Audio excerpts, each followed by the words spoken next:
Tribulations coming, I know that.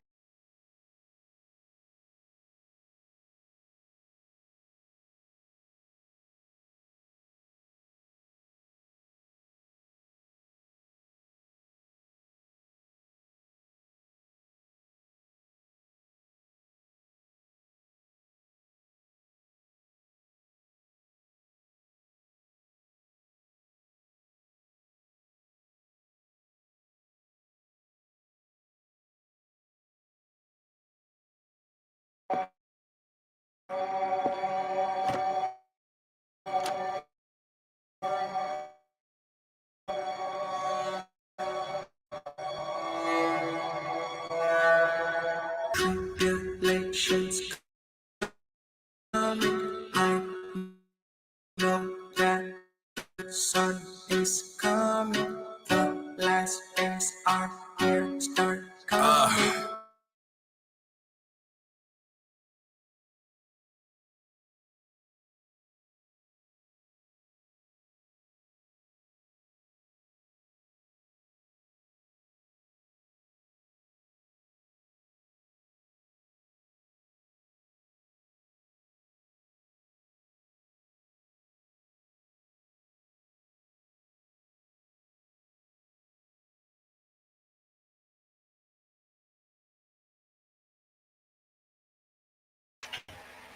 Seriously, this is getting to be bullshit.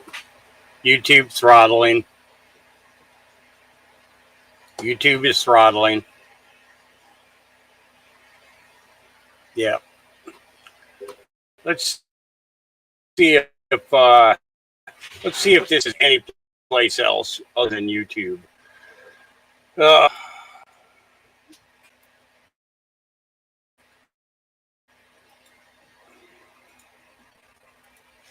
Let's see if it's any place else.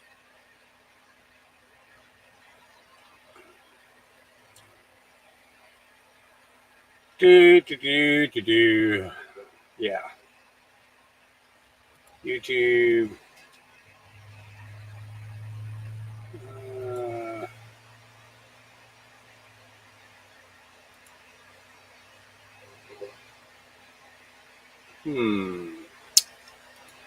Well. I guess not. All right. Alternative plan 2. Sorry, Isaiah. I really wanted to share your song with everybody. The only thing I can do is drop the link. YouTube's corrupt nature is proving themselves out.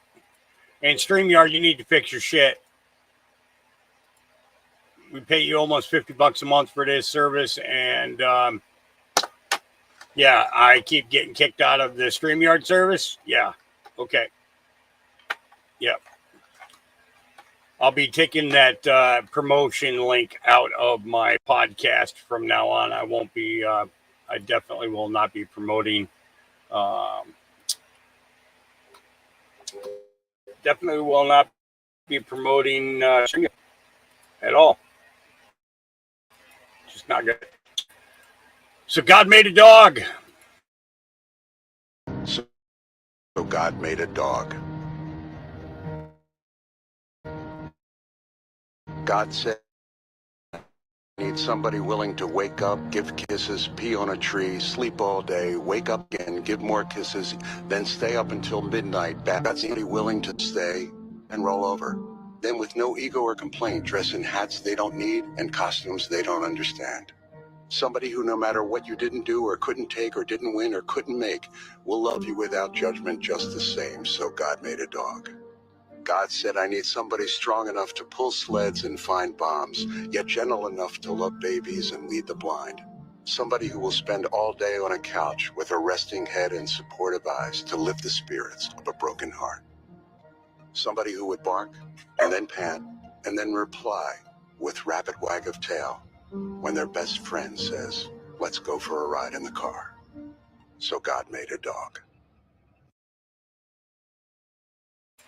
Pretty simple. We are given everything that we need.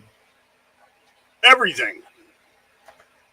Just sometimes we don't see it. We don't see it. Don, brother Don, good to see you this morning, brother. I hope things are going well for you. Keep my fingers crossed for you all the time. Say a couple of prayers for you. And Wendy, I hope you guys are doing great. All right. Yeah. So God made a dog. The link for that video. Let me see if it's actually going to go. Your dog is broke. He won't get in the truck. Okay, let's try it now. See if that link goes now. All right. So that's the song that I tried to play at the start there. And I'm sorry that I couldn't get it. Listen to it, especially the end of the song. Especially the end of the song. Okay? It's like there's a special message just for you guys. The mustard seeds. Yeah. Yeah. I said it. Let's get scrolled down here to the start of my fiasco of the day. And let's see if we can get lots of stuff. Lots and lots of stuff. See, that was yesterday. Yeah, all right. We're doing wow. Just always more and more and more. These people really put themselves out there to get totally wrecked. I'm not kidding. I am so serious. To get totally wrecked. I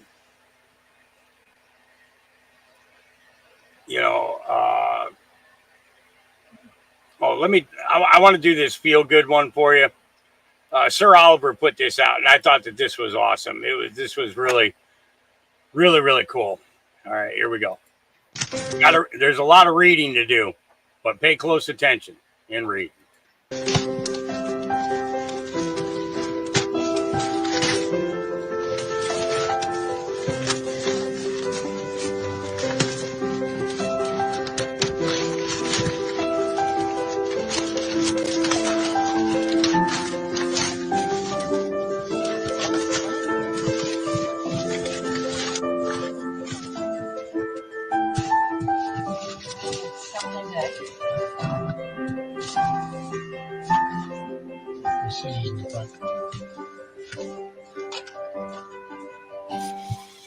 Oh my gosh, you like really wrapped us.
just 1 second.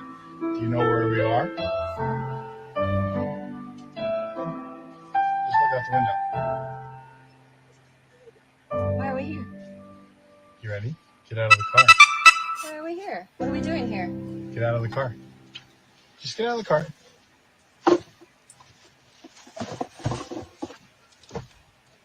I gonna take this with me? Take that with you. Come here.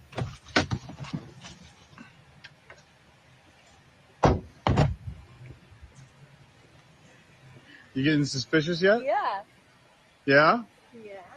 Right here. Nice thing. Come here. Open it up.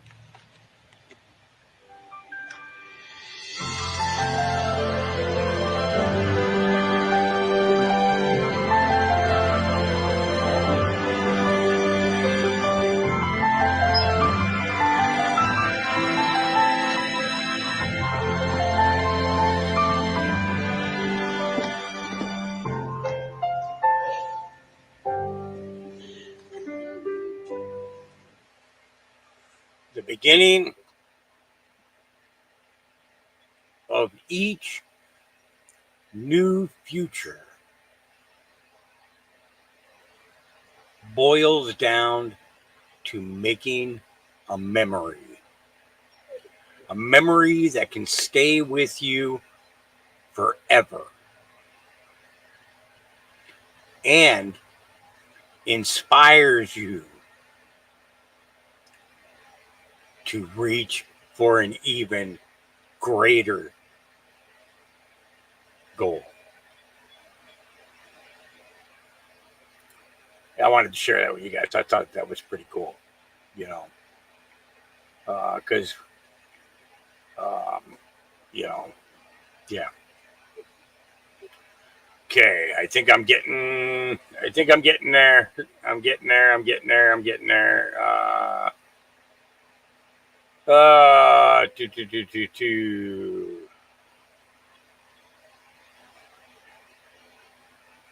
I know I'm definitely getting close now. Definitely getting close. Okay, so that was the second one.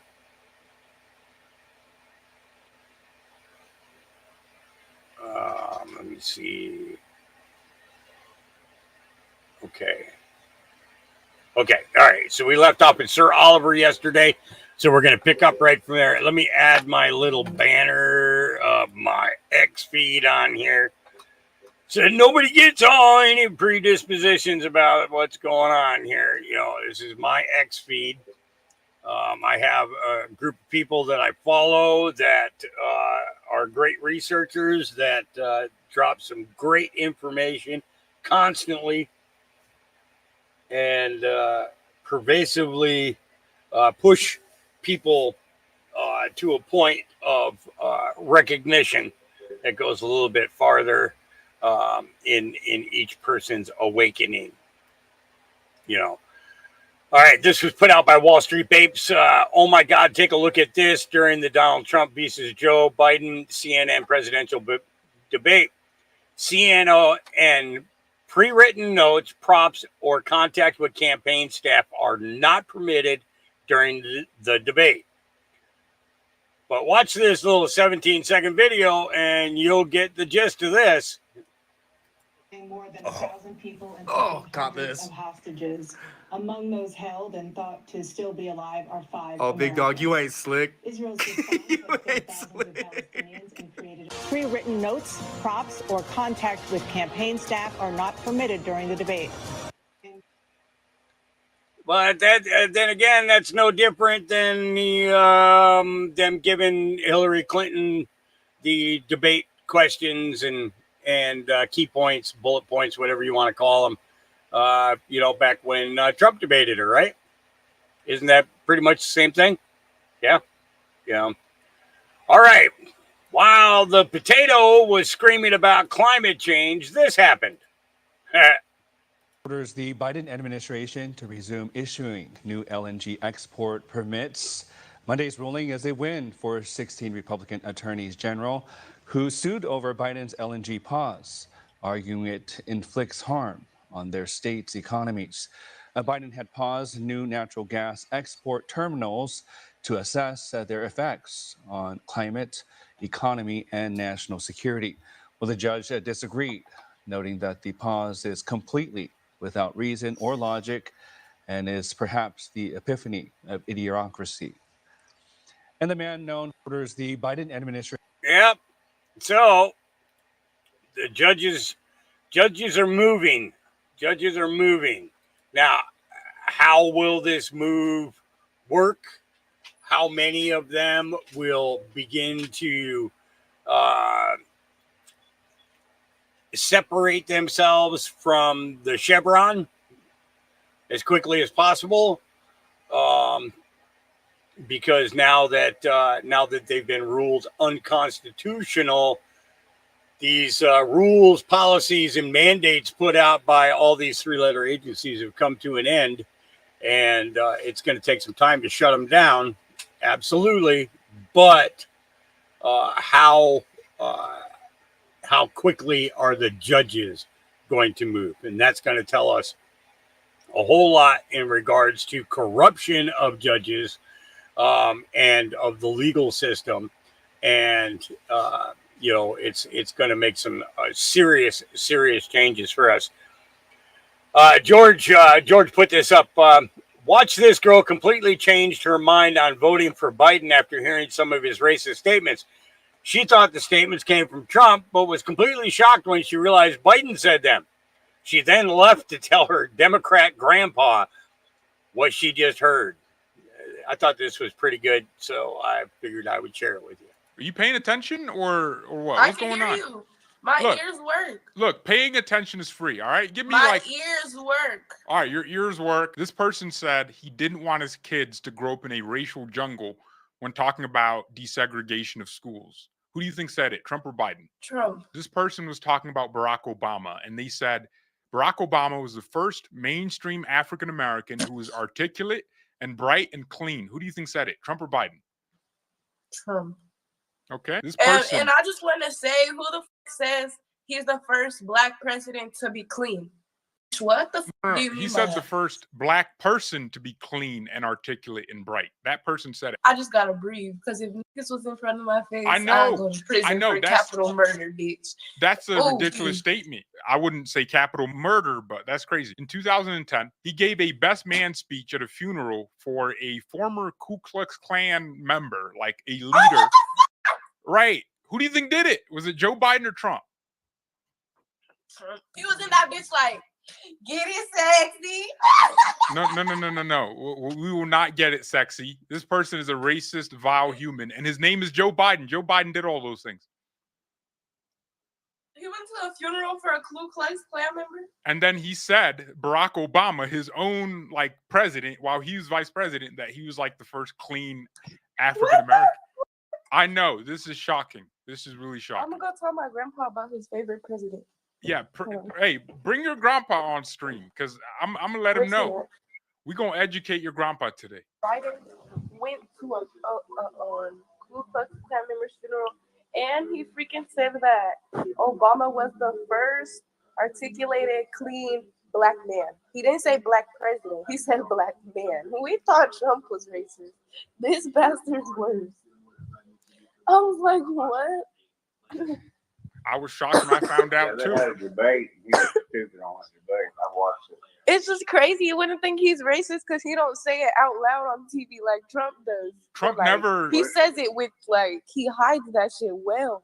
Trump just says he don't give a fuck. Joe Biden said he didn't want his kids to go to a like desegregated school, you know, like blacks and whites. But then you go say that. What the fuck? That makes no sense. Do you think the media has an agenda? Like they didn't show you any of that. Yeah. Look, are you gonna pinky promise me that you're gonna do more research? I'm gonna tell everybody. But I do research every day. I see random shit and then I just go off of that. Like that shit interests me. Yeah, Even like in our everyday world, that shit is just weird. I want to know why inflation has gone like this since I was 8. Yeah, because the government keeps printing more money so they can fund endless wars. You know, Trump was the first president in like over 50 years to not start any new wars. Like he was not blowing up any Middle Eastern kids anywhere. Obama and Hillary Clinton. Trump had us sitting perfectly fine. We wasn't going to war with nobody. It sounded to me like you're a Trump supporter now. No, but well, as you know, a president, I would rather have him as a president than Biden. Because if you look progress. at it, gas prices like this when we had his white ass. Then we got motherfucking Biden. They're like, boom. Yeah, and you know why, right? Joe Biden's making it harder for, you know, these gas companies to get gas out of the ground. He's making the permits harder to get, and that means costs are going to go higher. You're smoking weed right now while we're having a serious conversation. So all I want you to do is keeping me young. Look at me. Look, all I want you to do is research, because you're a nice, pretty young lady, right? Just research this stuff. Research this, okay? You're a nice, beautiful young woman. Black. I thought you said 8th or 9th grade. I was like, please research this. So I would like to articulate a message here. Just because a person smokes cannabis does not mean that they're stupid and incapable of retaining information. It just means that some of us have brains that work at high speeds and we need them to slow down enough that we can absorb all the information. Yeah, that's my stance. Kiss my ass. Smoking weed. Girl needs to calm down. She just found out her grandpa's hero isn't the hero that he said he was. She's crushed. She's crushed.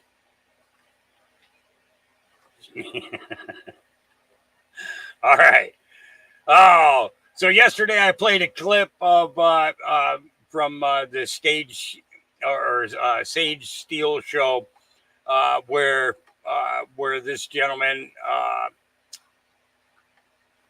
talked about, or Wesley Hunt, Congressman Wesley Hunt, talked about what Donald Trump did in Afghanistan and in negotiations in talking about a withdrawal. Well, this time they're going to cover something a little bit different. We've evolved. We've changed. Byron and I are two congressmen from white majority districts that President Trump would have won by 20 plus points, and we both won overwhelmingly as black men. We are literally living Dr. Martin Luther King's dream. We're being judged not by the color of our skin, but by the content of our character. Yes. And so whenever we take this message to people, a lot of people, they're slack-jawed. They cannot believe it because they don't think that we exist. But we exist because we aren't really talking about race. We're talking about the country and what's important for everyone. We're supporting for everyone. Speaking up for everyone, because that's what their job is. All right, what happened to the bells? They've been hiding this from you. During the 1900s, bells around the world were all collected and destroyed. Governments claimed it was due to the metal shortage during the world wars. However, it is believed that there is a much more sinister motive. Bells are powerful tools. They are not just signals that another hour has passed. These bells clear negative energy, raise vibrations, and connect us with higher realms. Fully aware of this, they were destroyed to suppress human awakening and maintain control over our collective consciousness. By eliminating these powerful instruments, society is forced to a lower vibrational state, and a further disconnect is made between us and the realms above. But it gets even deeper.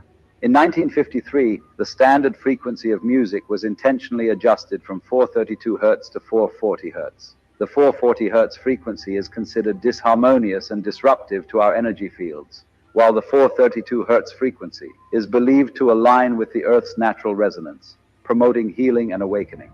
Without the sound of bells and the constant exposure to modern music, society is being kept at a lower vibrational state, resulting in our connection to the divine being weakened. Yeah, how about that? How about that? Yeah. The history of the world is a lie, a complete fabrication. These grand cities were discovered, not built. The history of the world is a lie, a complete fabrication, and everything we know is wrong. In the 1800s, something happened. The population was reset, and a new population began. The oldest photos are of people finding these grand cities, finding these unbelievable towns, and then passing it off as their own. Some people say they had airship travel long before we were told. And the more you look at these wildly ornate buildings, and just stunning designs, and you look at what we build now, don't you question how we used to do it? How they made it look so easy. Maybe it's not what it seems. Nothing is what it seems anymore, is it? No, it isn't. All right, most liberals in the city don't understand how much New York City has deteriorated over the past 2 years due to Biden's open border policies and Democrats making New York City a sanctuary city. Oh boy, here we go. Latino gangs. The NYPD is running scared because Venezuelan gangs are coming over here, man, and they're starting to recruit, and they're starting to grow, and they're starting to have standoffs with the NYPD. And I don't blame them for being scared. You want to know why? Because America's not ready for the Latin American criminal. America doesn't really know what a criminal is, man. And they're about to find out. They keep letting these people come here. You know what I'm saying? And at the end of the day, man, that's no politics. They're going to have to figure that shit out, man. But the NYPD here in New York, if they don't do something about it, man, they got to be in trouble because in Latin America, people don't fear authority like they do in the States. In the States, man, a black criminal, white criminal, man, they see the cops, they run, right? Or they might just stand still, put their hands behind their back because they already know how it goes. But here, I mean, the best thing that can happen to a criminal from Latin America is get locked up. They don't got to pay rent. They get free meals. They get a clean cell. Like, bro, that's like a 5-star resort compared to the prisons in Latin America. These people don't respect authority. They don't care that you're a cop. They're going to stand right there in front of you. They might smack you. They might shoot. They don't care. They don't care. These people are built differently. Remember, man, the cartels are all Latinos. They're all Latinos, man. You never heard of a black cartel or a white cartel, man. The NY. Yeah. Yep. New York City is paying a price that they shouldn't have had to pay, but they elected that leadership, so it placed them in a very, very bad position. Yeah. Arrested for eating a sandwich, but you can loot stores at will or do heroin on the sidewalk and nothing happens. Welcome to California. Yeah, let's take a listen. Bro, so what? It's against the law. So what? It's a violation of California law. I have the right to detain you. No, you don't. Yes, I do. You're going to go to jail. I'm not going to jail for eating a sandwich. No, for resisting arrest. I'm not resisting arrest. You are resisting. I haven't done anything wrong. Where is a sign up here that says that we can't eat on the platform? Right, let go of my bag. You are detained and you're not free to go. I'm not detained. I haven't done nothing wrong. I've done nothing wrong. You are detained. Stop. You're under arrest. For eating. It's illegal. Violation of California law. I've already said that. Turn around. Turn around now. I've done nothing wrong. Turn around. Stop. Just listen. Just listen. Just listen. Ain't nobody resisting. Ain't nobody resisting. Just listen. He didn't even do anything. 4 cops eating a sandwich. That's all he did was eat a sandwich. You're eating. Bro, so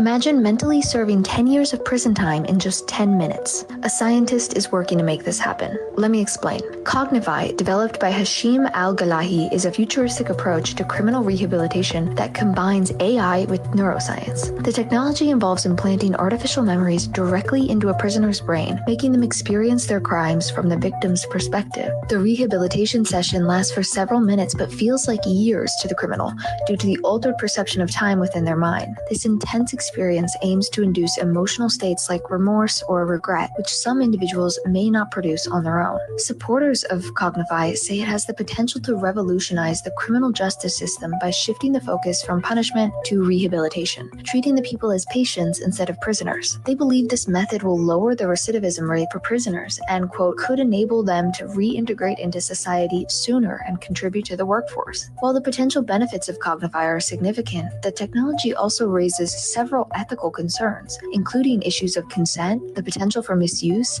and the long-term psychological impacts on the individual. Many social media users have already drawn parallels to Clockwork Orange or a Black Mirror episode. What do you think about this method of prison reform? Let us know in the comments.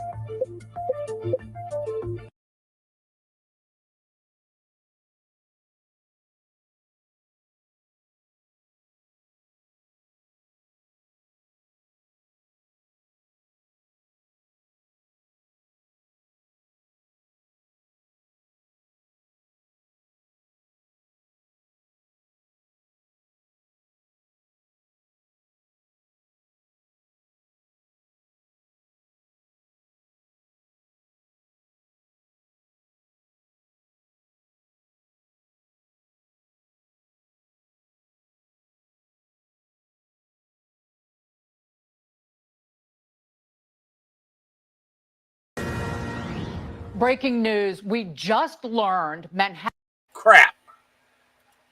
Okay. So why did you delete this? If I was Biden, I'd hurry up and have Trump murdered on the basis that he is a threat to America's security. Hashtag SCOTUS. So, David, why did you delete this comment? And Texas One, thanks for saving. Yeah. Thank you very much. All right, here's something that people are not talking about. Breaking news, we just learned Manhattan District Attorney Alvin Bragg is not opposed to delaying former President Trump's July 11th sentencing. This comes as President Trump attempts to set aside the verdict in this New York criminal trial on immunity grounds. We will dig into this much more with attorney Leo Terrell in just a few minutes, but DA Bragg is not opposed to delaying that sentencing, which is scheduled for next week. Breaking news, we just... Okay, so do you want to know why Alvin Bragg is not opposed to it? Well, number one, Chevron is gone. Okay, immunity is in.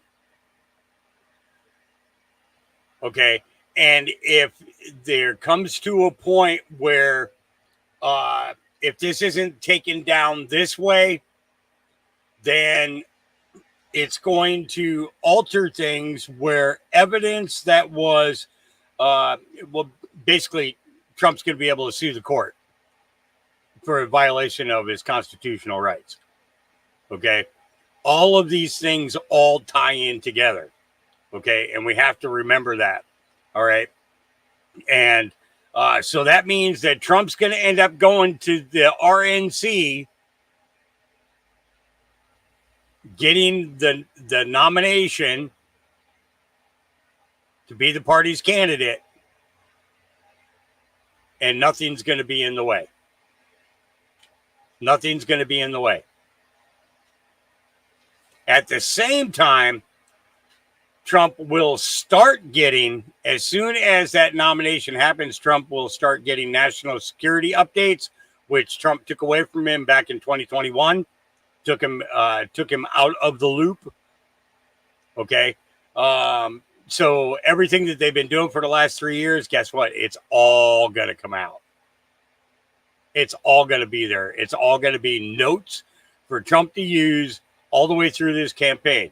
Now, do I think that there's going to be an election? No, I don't think that there's going to be an election. If there is going to be an election, it's going to be an early election. I think if there's going to be an election, it will be before November. Okay, that's if there's going to be an election. But like I said before, I had that dream about Clarence Thomas on TV talking about, that they reviewed all the information, that there was in fact fraud. There is evidence of fraud, and the reversal of the results, and Trump's going to get his 4 years. Okay.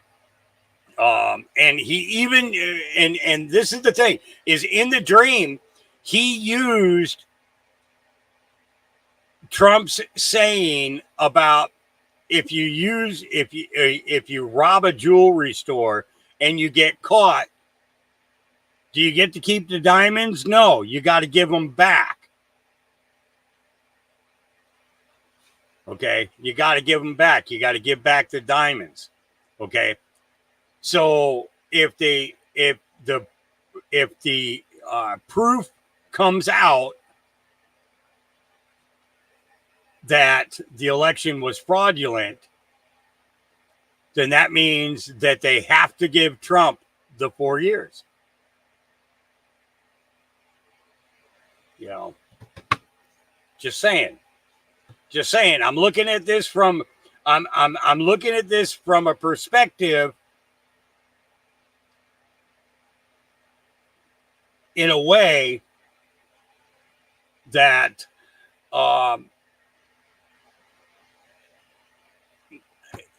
most of my dreams have come true already. You know, there's very few of them left to be fulfilled. It's just this is going to be interesting. Watching the pieces all come together. But I believe that that when Clarence Thomas comes out and makes that statement is also when the two judges, two of the SCOTUS, are going to step down for shit that they did. You know, D says, dream about me being rich, Hawk. Well, let me ask you this, D. You got family? You got kids and grandkids? If you do, then you're already rich.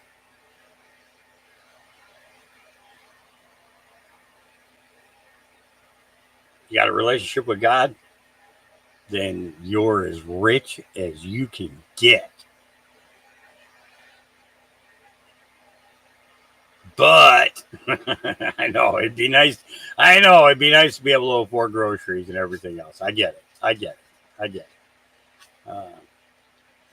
Dream of you being, Fred says, dream of me being normal and stress-free.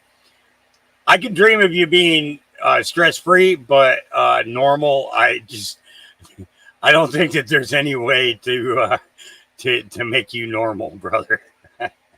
You know I love you, but there's no way to make you normal. There's just, yeah.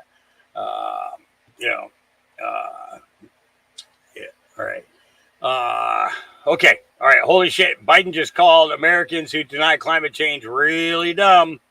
Well, let's take a listen to what this idiot's got to say. I quite frankly think it's not only outrageous, it's really stupid. Everyone who willfully denies the impacts of climate change is condemning the American people to a dangerous future, and either is really, really dumb or has some other motive of that. How can you deny there's climate change, for God's sake?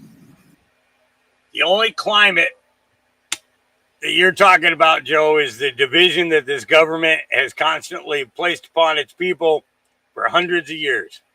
Yeah. All right, Lisa says this video never gets old, and everyone in America needs to be reminded of what our president did when he was VP. It sure sounded like he said, if you don't do this, then the deal is off. Maybe I'm confused, but it sure sounded illegal. How can one person be taken to court on bogus charges while a criminal actually... Check this out. There's another $1 billion loan guarantee.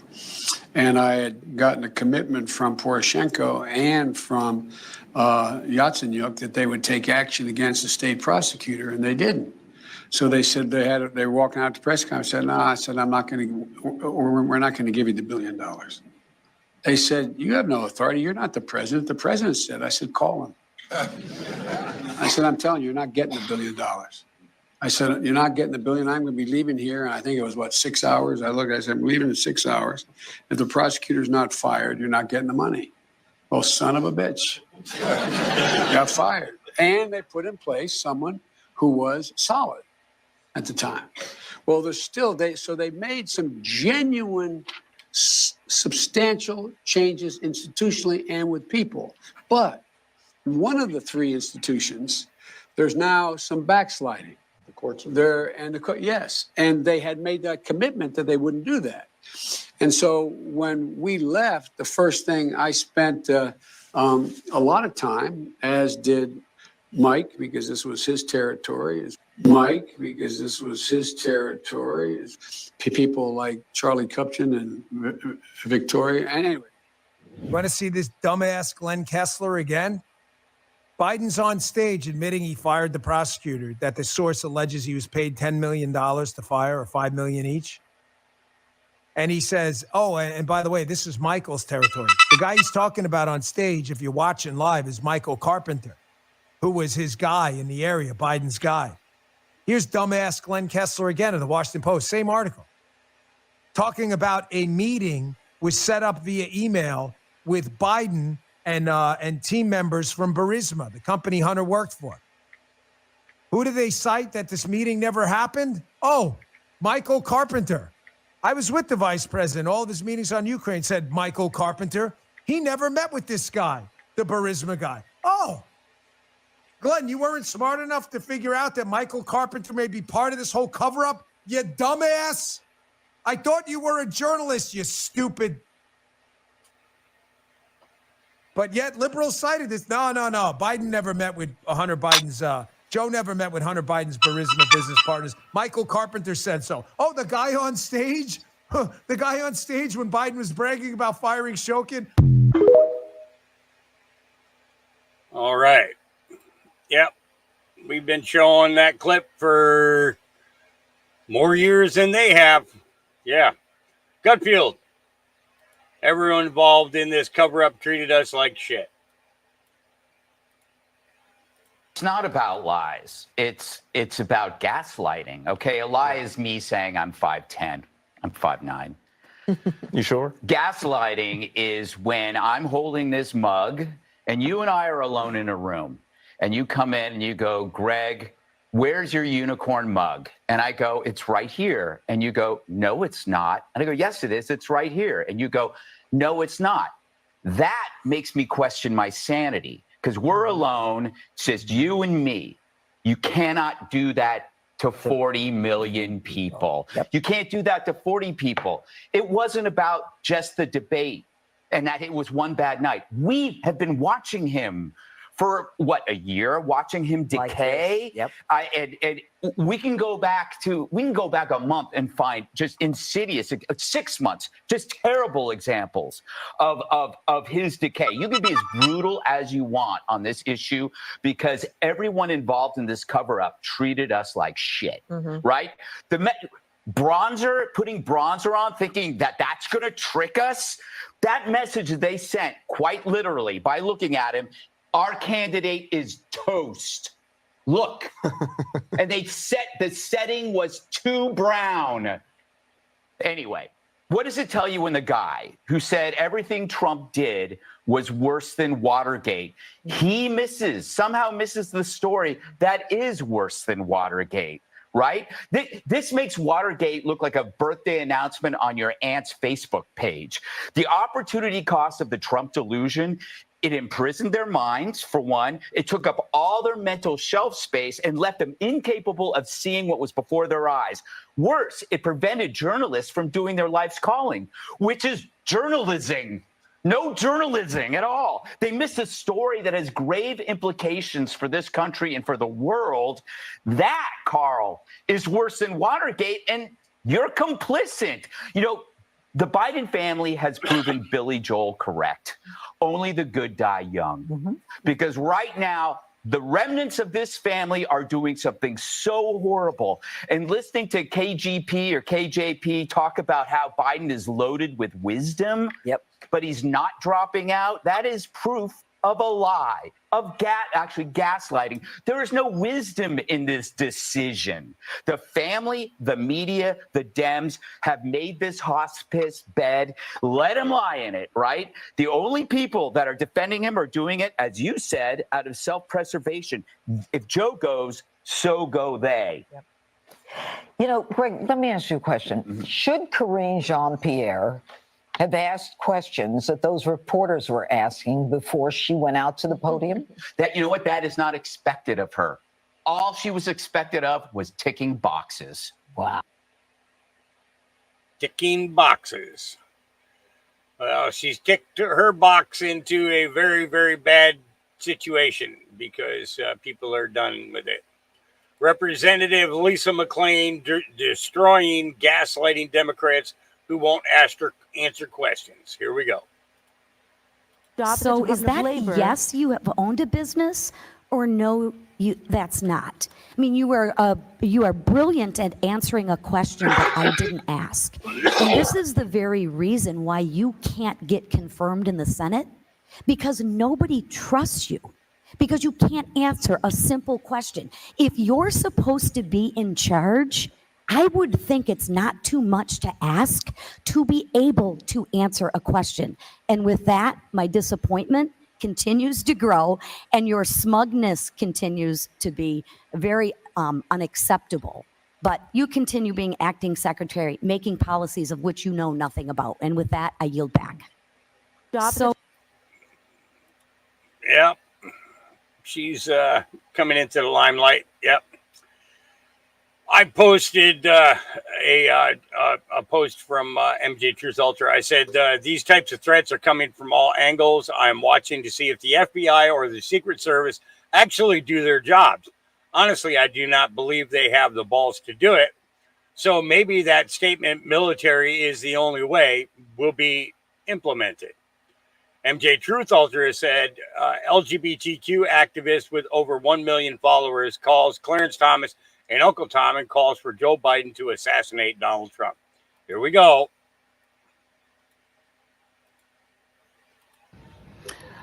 Done. I'm done. I'm fucking seriously done.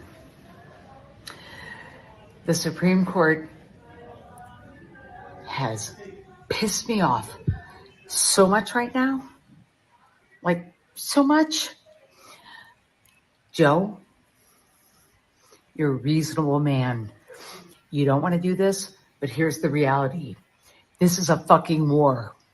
This is a war now, and we are fighting for our fucking country. And these assholes are going to take it away. They're going to take it away. Fuck you, Clarence Uncle Thomas. Fuck you. Joe, you now have the right to take that bitch Trump out. Take him out, Joe. If he was Hitler and this was 1940, you'd take him out. Well, he is Hitler and this is 1940. Take him the fuck out. Blow him up. Blow him up or they'll blow us up. Facts. You know, and this is the thing is people like that are the ones, along with the drag people involved with, constantly doing the children thing. That's what gives the LGBTQ a bad name. It really is. It just, yeah. All right. Mexican word of the day is focus. Mexican word of the day, focus. Yeah, I don't know about these gas prices. They go up and down. Seems like every week they want to focus.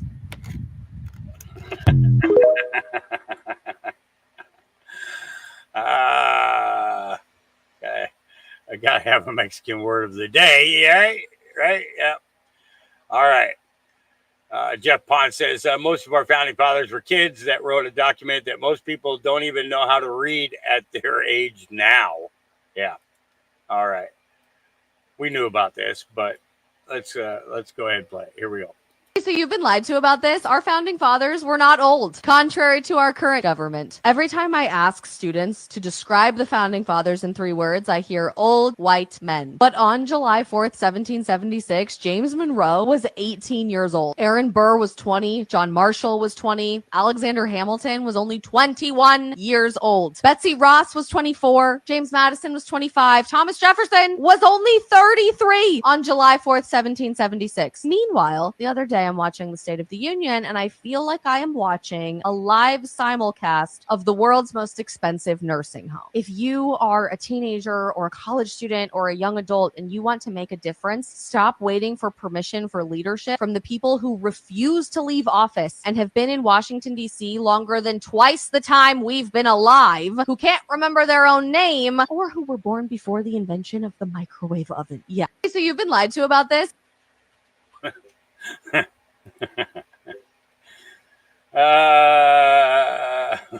Older than the invention of a microwave oven.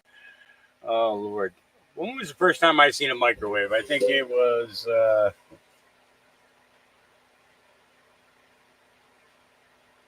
think I was in my 20s the first time I saw a microwave, and I wasn't really impressed until I found out I could reheat coffee in there. Yeah. That coffee cups wouldn't melt. Black Watch says, I once had a Ford Focus. I still could not speak Spanish. Wait. I gotta see this. I still could not speak Spanish. No idea what that means, but they hit it filled up with this chat box nicely. Yeah. Oh, there's a lot of things that they've been focusing on. Quite a bit. All right. Oh, speaking of the irrational thoughts of certain individuals, we're going to go into one right now. Shadow of Ezra posted, an unhinged woman expressed her support for pedophiles during a podcast, saying those individuals should be recognized as part of the LGBTQ plus community. Well, you know, from a lot of the conservative side of that particular community, we've been seeing quite the opposite, you know, but let's take a listen. Here we go. I work with IAPCE. If you don't, IAPCE.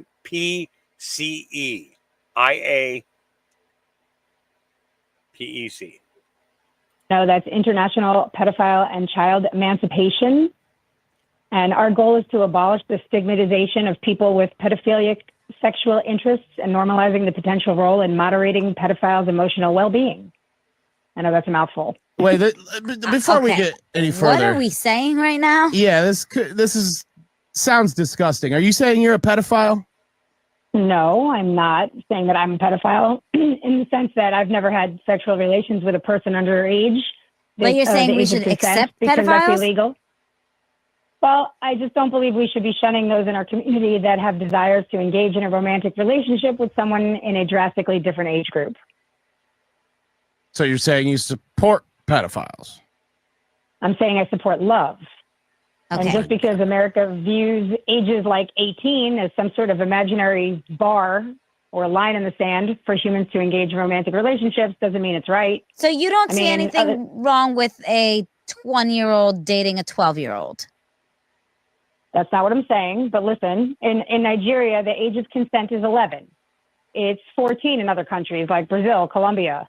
If we're taking if we're taking a month as a country to showcase our pride for other communities of sexual exploration, then I think we should add the letter P, which is just as important as the L, G, B, and T. Oh my. Yeah. There are people who think like this that need some serious mental health. Yeah. Laura Loomer says, obviously Joe Biden's meetings contain classified information. How is it legal for Hunter Biden to sit in on those meetings? This is out of control. Yeah, he is now a convicted felon. for his gun charge. He is now a convicted felon. Okay. And he's sitting in on classified briefings. Yeah. Not cool.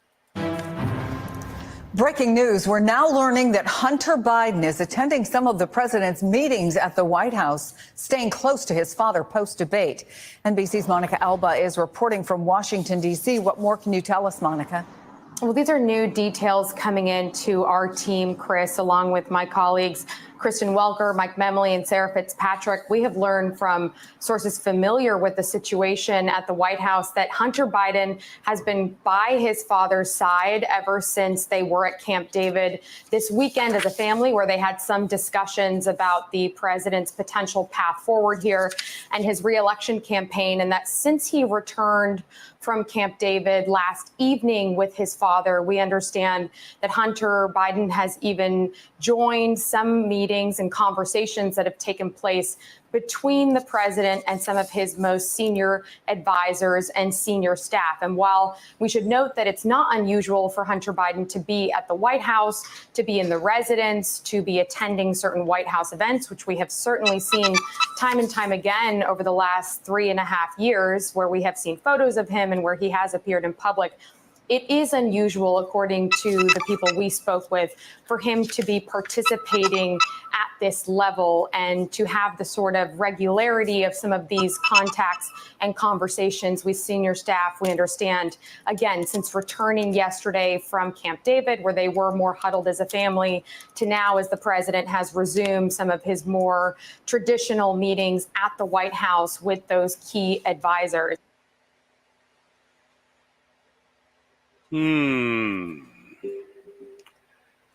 Key advisors, high up people. Yeah. I'm not going to go into that one. I need more context of it. But Script Keeper Lex says, seems most mainstream media and alternative outlets won't report on Antifa. Even not. And I have been reporting on the Southern California Antifa conspiracy case for years. Unsurprisingly, it was ignored by most media because it runs against the lie that Antifa don't organize into criminal violent groups. 11 suspects, about half from Los Angeles, were indicted in 2022 by a secret grand jury on dozens of felonies, including conspiracy to riot, assault, and other violent crimes. Alexander Ackridge Jacobs, 33, Jesse Morel Cannon, 33, Joseph Austin Gaskins, 23, Christian Martinez, 25, Samuel Howard Rochelle Ogden, 26, Brian Rivera, 22, Faraz Martin Taleb, 29, Eric Lewis Yak, 40, Luis Francisco Mora, 32, all pleaded guilty before trial. Jonah Abraham Biggle pleaded guilty in 2021 to assault with a deadly weapon after using a baseball bat during the riot. Brian Lightfoot and Jeremy White were convicted at trial in May. And this gives, let's see.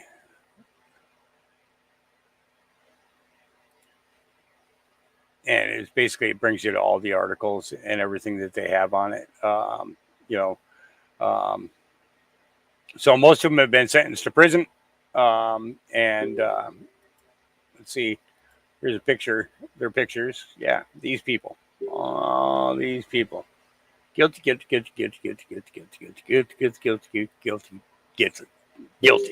I think I got them all. Yeah, we pronounced you guilty. You're guilty. All right. Joanne says DJT immunity covers official acts. Treason is not an official act. DJT is safe. The others are not. Yeah. All right. Sir Oliver Pollock says, the way things are going, I'm sticking with my notion there won't be a 2024 presidential election. He's already president, and anyone who goes against him has already committed treason and won't make it or just can't compete. he deserves 8 years minimum or until he decides to leave. It's the right thing to do. And with that said, I nominate real Donald Trump to be my president indefinitely. I don't want to give anybody a kingship, but I do. I believe that that he has the ability to do 2 terms or 1.5 terms. In the sense that, and the reason that I'm saying this is because his first term, although he got to do his elected presidential executive orders, okay, and then his PADs, okay. Other than that, he didn't really get to go much farther than that because everybody on both sides of the fence, okay, both Republican and Democrat, did everything that they could to stop him from focusing on the destruction of the deep state, okay? Because the deep state folks us every day, all right? We're getting the Mexican word of the day in quite a bit. Focus. All right, moving on. Donald Trumpo says, loving today's questions. Oh, yeah. After the debate, did the president get examined by a doctor or did he get a neurological scan? Guys, I'll see you tomorrow. All right, thanks, everybody. Somebody doesn't want to answer the question. When it comes to the health of the person who's running our country, we don't have a right as American people to know what is wrong with our leader. Yeah. All right, this is just good. At Tucker Carlson. Carly Bonet put this up. Here we go. Good evening and welcome to Tucker Carlson Tonight, Middle Earth Edition. Now, as any honest and decent person knows, Sauron is not a figure to be taken unconcernedly. This wasn't up for debate even a few years ago, but all of a sudden, you've got militarized Nazgul patrolling the Shire and threatening the ability of its citizens to travel freely. So why are some of Middle-earth's residents, namely Saruman the White, signing off on it? What's really going on here? 4 unassuming hobbits, not warriors, not politicians, are embarking on a journey that would daunt even the most seasoned adventurers. Why? Because when the fabric of freedom is threatened, it's the duty of every citizen to stand up to tyranny. Period. When did we forget how to say, well, actually, no, you can't just enslave the whole world. Sorry, that's not how things work. And let's be clear, these hobbits aren't delusional. They don't believe they can defeat such darkness on their own. But we all get the sense that they understand that standing up to evil, no matter how insurmountable it seems, is what separates the moral from the cowardly.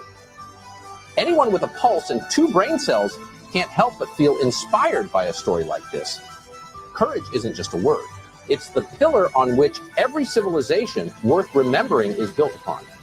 The moment we forget that is the moment that evil wins.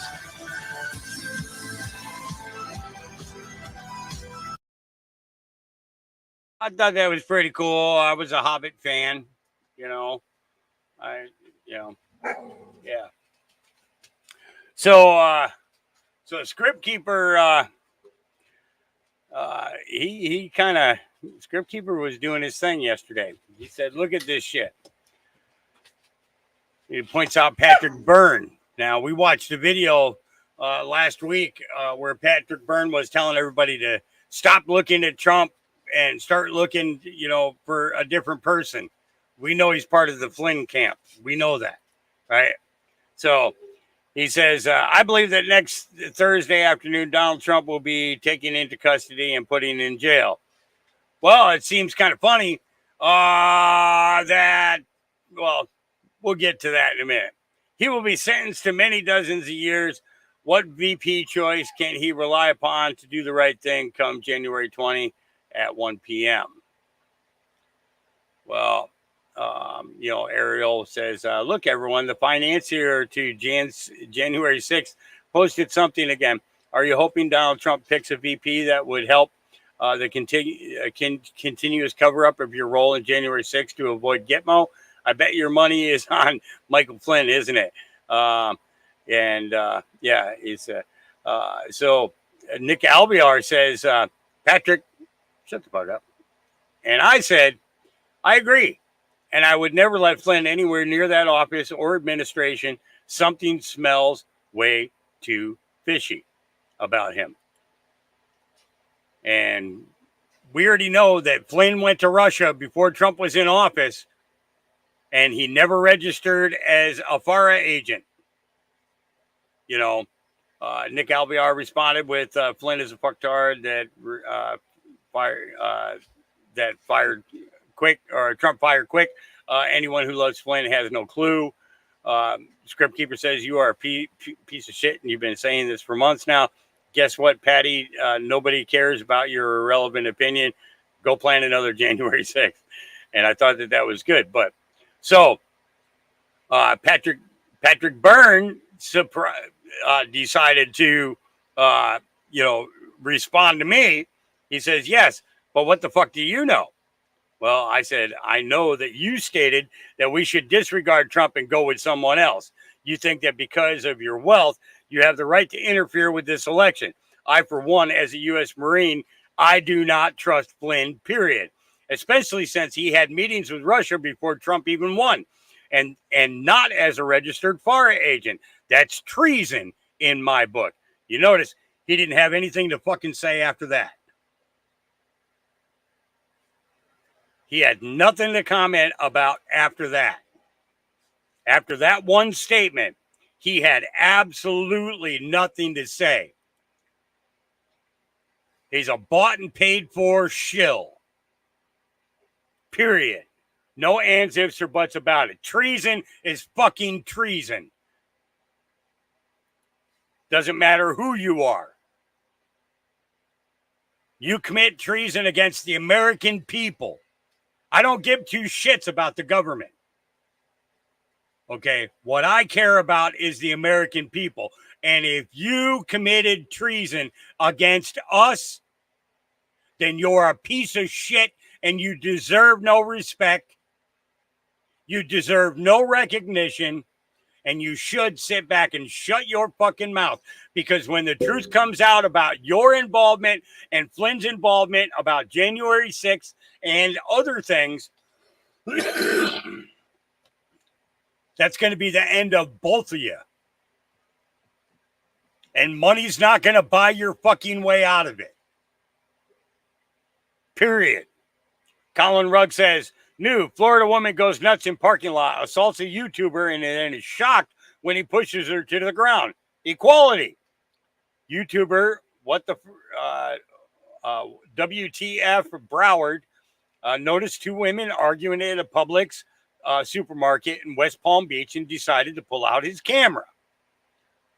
After the woman noticed his camera, she approached him and demanded that he erase the video before she assaulted him. Well, let's watch this interaction. Erase that. Lady, are you crazy? Whoa, lady. Or I'll punch the fuck out of you. Hey, lady, you're crazy. Erase lady. Lady. Fucking move, bitch. Fucking no, you can't hit me. Yeah, call him. You hit me. I got you. Erase that. Now, in her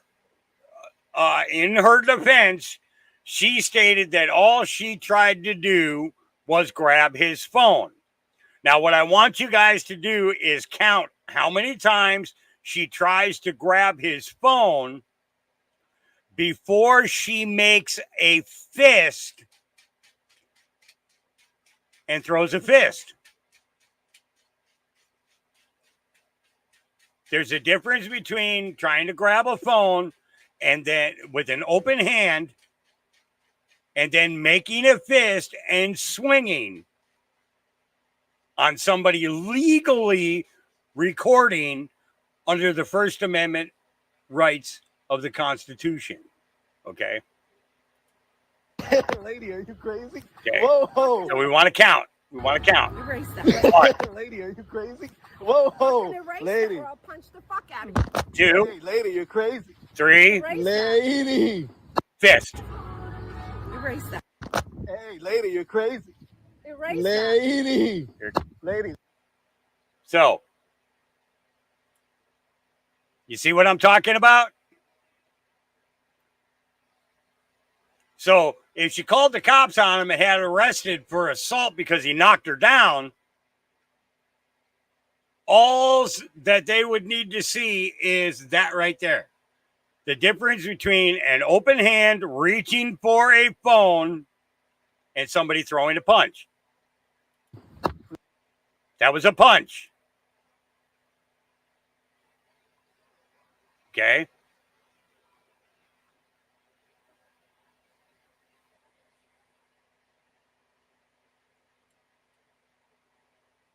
Let me back it up just a hair again. Okay. Fuck out of you. Hey, Reach. lady, you're crazy. Reach. Lady. Fist. Punch. Lady. Fucking move, bitch. Fucking no, you can't hit me. Yeah, call them. You hit me. I got you on camera hitting me. I got you on camera hitting me. Stay. Me. Stay. You hit me in the face. Yeah, here we go. Karen of the day. Karen of the day that decided to hit me because I was filming.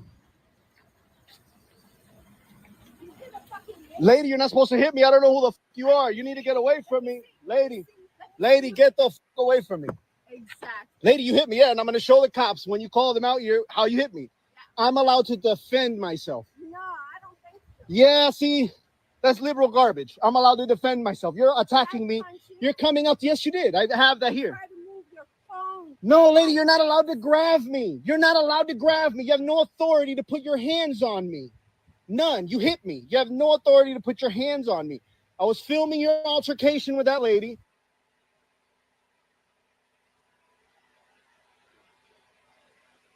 I have you on camera hitting me, lady. You're not supposed to be. She hit me. She hit me. I saw that. I'm calling the police. I don't know what the hell what's wrong with her. You see that? Even the old lady pulls up. Even the old lady pulls up. Do you hear what she said? She says, I saw that. I'm calling the police. Big difference. Big difference. She hit me. She hit me. I saw that.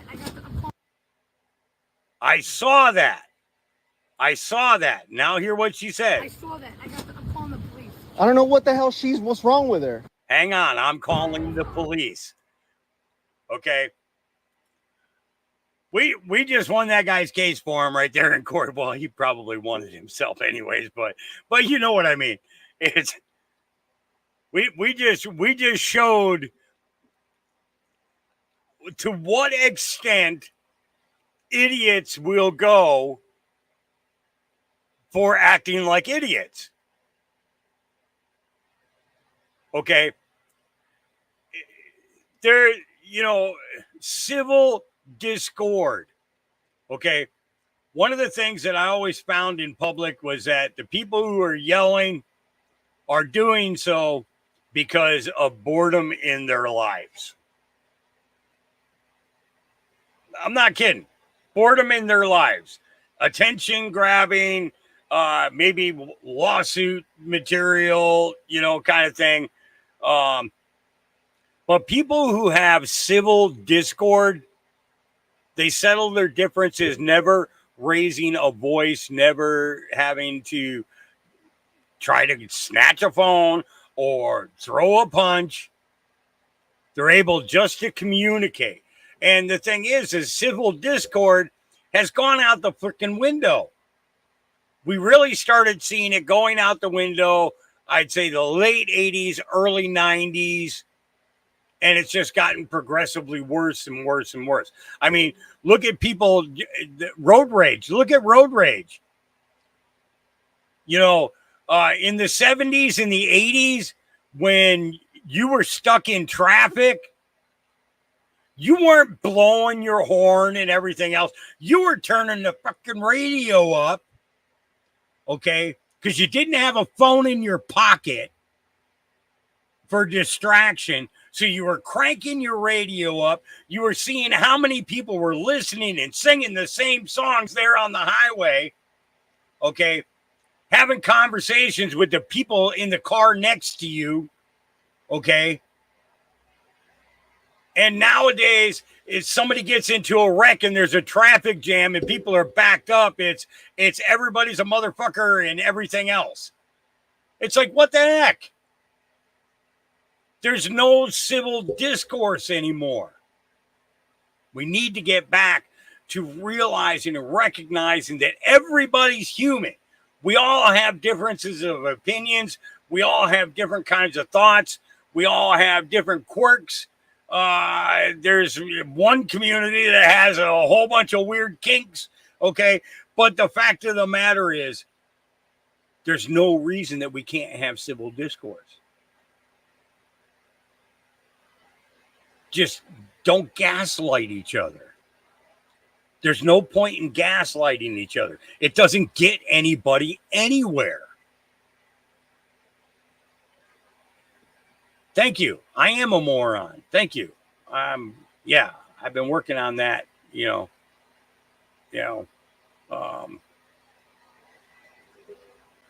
that's cool. You ain't gotta like me.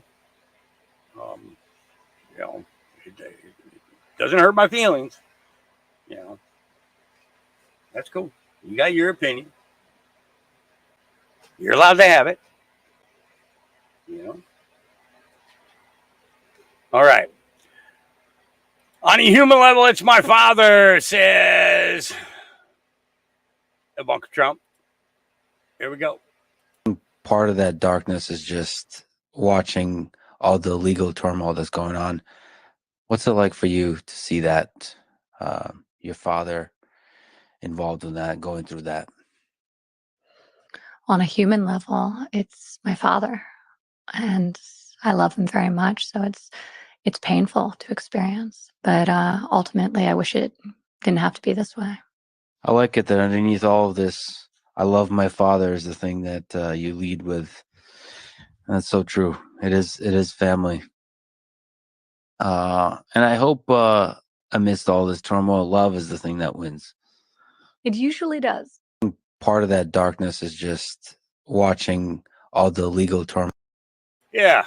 No, I won't remember you at all. Won't remember you at all. All right. Not a number. Put up the power is returning back to the people. Here's a must watch. Okay, this is just for entertainment, and nothing I say is factual. It's just all opinion, so you know what I mean. TikTok, it's all entertainment. Okay, so you guys, everybody should be jumping down in excitement because of what just happened. And I don't feel that people realize what just happened, so I'm going to tell you. So the Supreme Court recently ruled on a case called the Chevron case. And if you don't know what that is, I'm going to tell you because it's exciting. So all of these agencies that we have in our system, from the EPA, FDA, CIA, FBI, Department of Motor Vehicles, Department of Education, you name it, all these agencies, okay? When they were created, they created their own laws and rules for each agency, what you can and cannot do. For an example, if you are the DMV, the Department of Motor Vehicle, they made their laws of you had to have registration, insurance, et cetera, to operate a vehicle. What the Chevron case did, they just ruled that all of those laws for all of these agencies that created them for their agency are all unconstitutional. Yeah.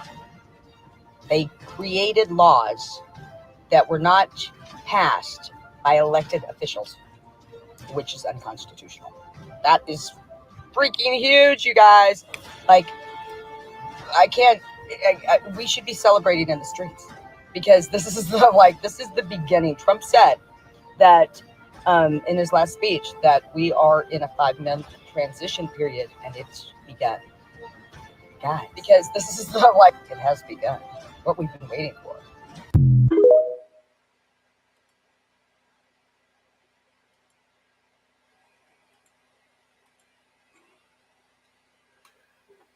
All right.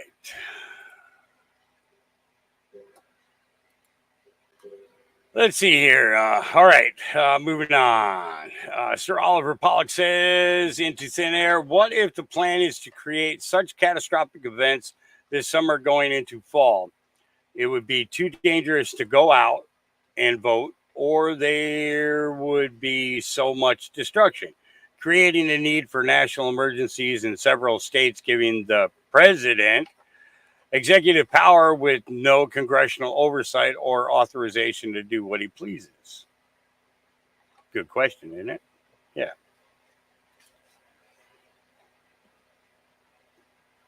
Yeah.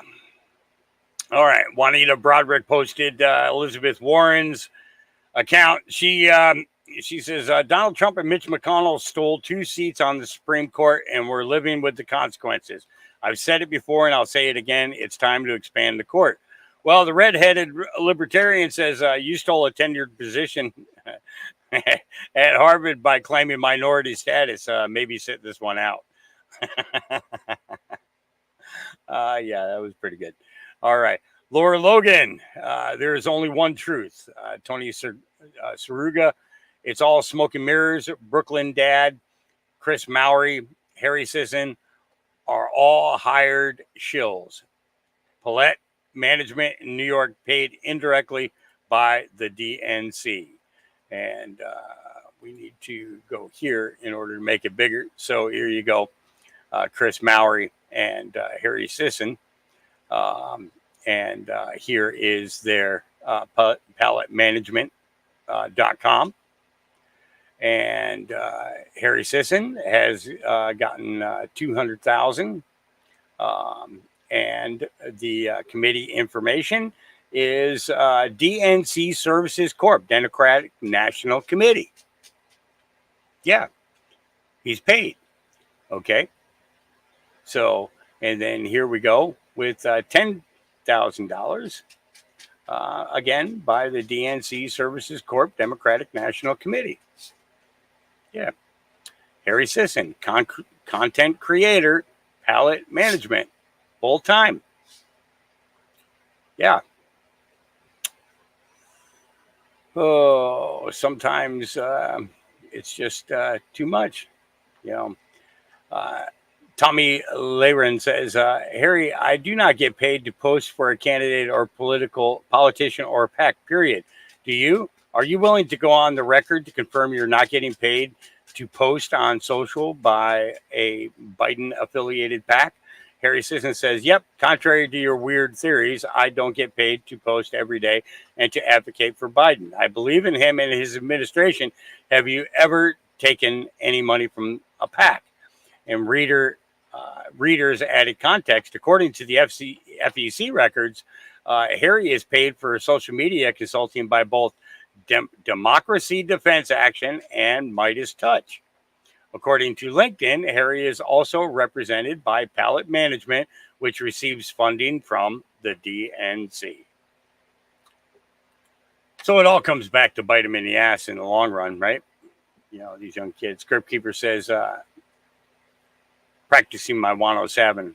I think mine is better because I have popcorn in my picture.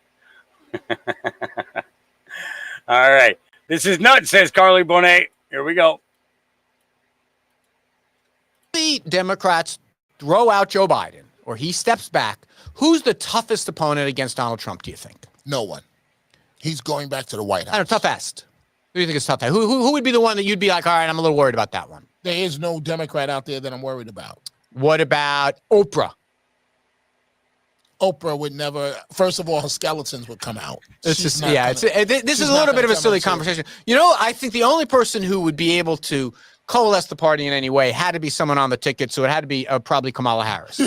because she I'm laughing like the vice president. she outperforms Biden among blacks, among young people. All his weaknesses, Kamala Harris does better with. Listen, to the producers of this program, when you don't have any talking points, they should just cancel the show for that week.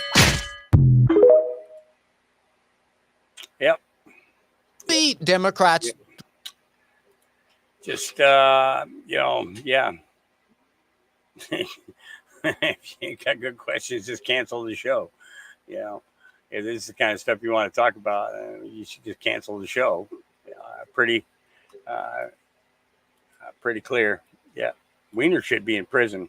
All right. Trump girl says if you put her down, or if you put down the vodka for a few days, this is, Damon Imani. Yeah, I like these little clips he makes. He does such a great job with them. Here we go. It was terrible. His denial and his delay on COVID killed people. What he did on January 6th, people died or were hurt.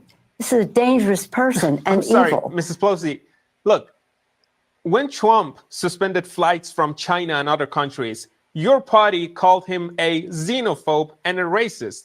And while that was happening, you downplayed the virus by encouraging people to flood into Chinatown. In fact, here is your exact quote. We do want to say to people, come to Chinatown. Here we are. Come join us. Okay? Now, with January 6th, again, Trump offered you 10,000 soldiers. You turned it down. And now you're even on tape in a documentary with your daughter admitting that you were responsible for it. So these are facts. And I would say, honestly, if you put down the bottle for a few days, it will be easier for you to face them.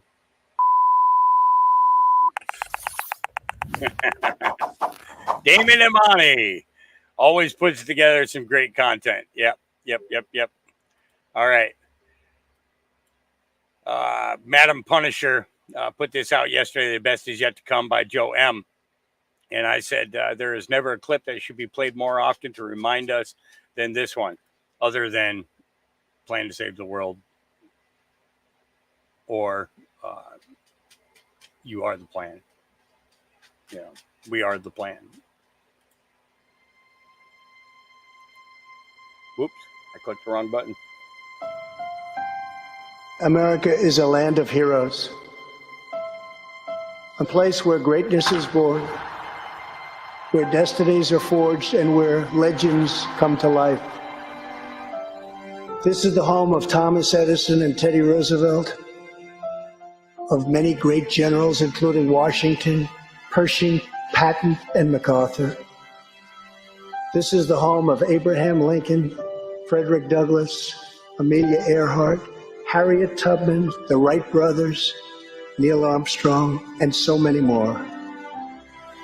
This is the country where children learn names like Wyatt Earp, Davy Crockett, and Annie Oakley. This is the place where the Pilgrims landed at Plymouth and where Texas patriots made their last stand at the Alamo. The American nation was carved out of the vast frontier by the toughest, strongest, fiercest, and most determined men and women ever to walk on the face of the earth. Our ancestors braved the unknown, tamed the wilderness, settled the Wild West, lifted millions from poverty, disease, and hunger, vanquished tyranny and fascism, ushered the world to new heights of science and medicine, laid down the railroads, dug out the canals, raised up the skyscrapers. Our ancestors built the most exceptional republic ever to exist in all of human history, and we are making it greater than ever before. This is our glorious and magnificent inheritance. We are Americans. We are pioneers. We are the pathfinders. We settled the new world. We built the modern world. And we change history forever by embracing the eternal truth that everyone is made equal by the hand of Almighty God. America is the place where anything can happen. America is the place where anyone can rise. And here, on this land, on this soil, on this continent, the most incredible dreams come true. This nation is our canvas, and this country is our masterpiece. We look at tomorrow and see unlimited frontiers just waiting to be explored. Our brightest discoveries are not yet known. Our most thrilling stories are not yet told. Our grandest journeys are not yet made. The American age, the American epic, the American adventure has only just begun. Our spirit is still young. The sun is still rising. God's grace is still shining. And my fellow Americans, the best is yet to come.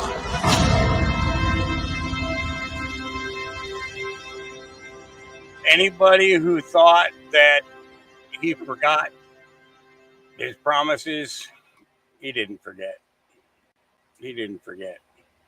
Yeah. The Kamala problem. Here we go.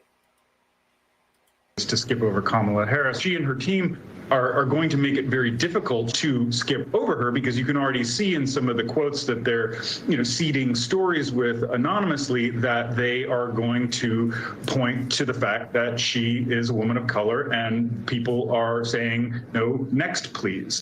Right. Pick Kamala or you're a racist. That seems to be the theme. A new report that Kamala Harris allies are seething as white Democrats are dominating the Biden replacement discussions. One longtime Harris supporter telling Politico this: the fact that people keep coming back to this is so offensive to many of us. They still don't get that the message you're saying to people, to this Democratic Party, is we prefer a white person. A CNN guest says Democrats are trapped. Realistically, there is no other option besides Kamala Harris. If Joe Biden were to step aside, there's no way you're going to bypass first African-American, first woman to hold that job for, some, white male governor like Gavin Newsom. It's just simply not going to happen. The idea that, the white knight, no pun intended, is going to come out of nowhere is just fallacy. So joining us right now is Horace Cooper, Project 21 chair and senior fellow at the National Center for Public Policy Research. Now, Horace, the Democrats made their bed when they picked Kamala Harris. Have to have a woman, has to be a woman of color, even if she doesn't like me and call me a racist on the debate stage. So you're served, Kamala. You're served, Democrats. What do you think is going to happen? Well, the first thing that we observed after she got put on the ticket was that we got a reverse bounce. It turned out that more Americans, particularly Democrats, gave a lower approval to the Biden-Harris ticket than they had been giving to the Biden ticket alone. The second is that she has had almost 4 years to demonstrate any kind of competency, any kind. I know. Pick a leadership issue. Take some time. Study a little bit. If the test for president is can you cackle, is the test can you laugh in the middle of your statement, can you not be ever serious, she passes with flying colors. Her own party knows that she's incompetent. She may in fact be one of the most incompetent people in the Biden administration, setting aside the president's difficulties. My point about that is, then they say, oh no, don't observe that. Don't notice that. If we pick anybody else with any competency, we'd only be doing that because we're racist. But my sense is that the way they ignore Joe Biden's frailty is the way they're going to bolster Kamala Harris and ignore her her performance over the last 3.5 years.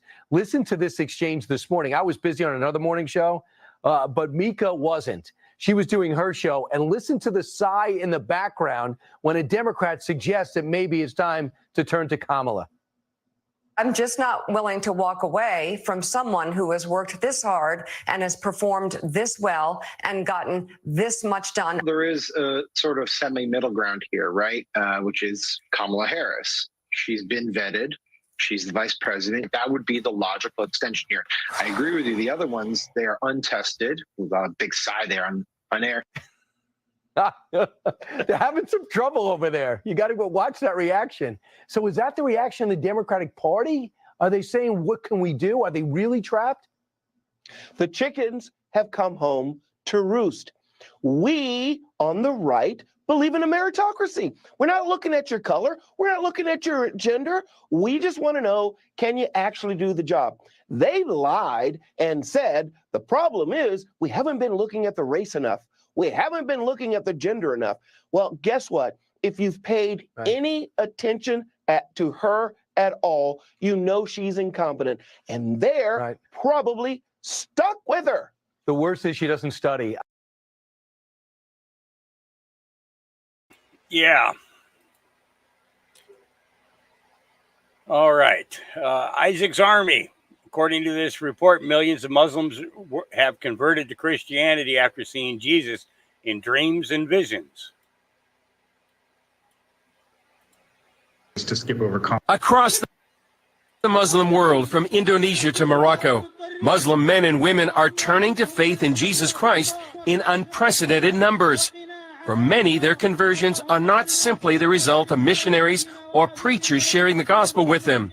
Instead, these Muslims are coming to Christ because they've had dreams and visions where Jesus himself appears to them. Ali also met Jesus in a dream while on his way to Mecca for the Muslim pilgrimage called the Hajj.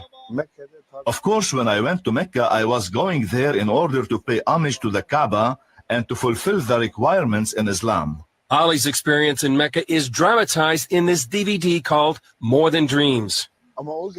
But that night, I saw Jesus in a dream. First, Jesus touched my forehead with his finger. And after touching me, he said, "You belong to me." And then he touched me above my heart. "You have been saved. Follow me. You belong to me," he said. So I decided, okay, I am not going to finish the Hajj, the pilgrimage. Whatever it takes, I am going to follow that voice. The DVD tells of other Muslims who came to faith in Jesus through a dream or vision. We're seeing that all around. We're hearing about people that have never even thought about Jesus as Savior. They're content Muslims, and they're having dreams over and over. Tom Doyle serves in E3 Ministries. He and his wife Joanne share the gospel with Muslims. Doyle also wrote the recently released book, Dreams and Visions, Is Jesus Awakening the Muslim World? I think our God is a fair God. He's righteous and just. People are seeking. They don't know where to go. Maybe they don't have a Bible. Maybe there's no missionary in the village. He'll get the message to them somehow. This woman comes from a Central Asian country. Her identity is hidden for security reasons. In the church, if you ask how people came to Christ, 80% will say they saw him in a dream. A Christian friend challenged this woman to ask God to speak to her personally. So I decided to ask him, and so I did. And then the next day, I guess, I saw a dream, and in my dream, I saw Jesus was a bridge. I decided to come to him. Doyle says the dream or vision is usually the start, not the end of a Muslim's conversion. You know, nobody goes to sleep, Chris, a Muslim and wakes up a Christian, but it knocks down the false barriers that are inherent in Islam. A couple of them are that we worship three gods, that the Bible's corrupted. The Doyles say compared to the political storm sweeping the Middle East, this could be seen as a spiritual earthquake. You know what? As things heat up politically and spiritually within Islam, man, the Holy Spirit's moving even more powerfully. This is the time when hearts are open, people are desperate, governments are changing, everybody's foundation has massive cracks in it, and Jesus is the answer that can come in and fill that need. Many veteran missionaries say these dreams and visions, combined with satellite television, are reaching Muslims in unprecedented numbers. They say more Muslims are coming to Jesus Christ than at any other time in the 1400-year history of Islam. The Doyles say believers in the West can join the spiritual revolution. So yes, I think that, the harvest is plentiful, but the workers are few. And, we are committed, all of us as believers, we've got to reach those with the gospel of Christ. Not everybody's going to go to the Middle East, but they can pray. And no government, no leader can block intercession around the world. That's one thing that can get into any country. So we need to pray as believers that God would continue to just push the gospel out to the ends of the earth. It's good to see. Good to see. Trump and the churches. It drove me out of my mind when I saw Trump go in front of that church in 2020 because and held up the Bible and spoke to people, and they were like, oh, you know, he's doing this, he's doing that. No, they burned down 22 churches in Washington, D.C. in the last couple of weeks before he did that. They burned down 22 churches. Where were the churches? Where were the pastors? Where are the voices of the congregation? Silent. So all of these people are now realizing that the price of silence is your freedom. Whether you're from the left or the right, or you're a libertarian or a centrist, whatever you want to call yourself, the price of silence is your freedom.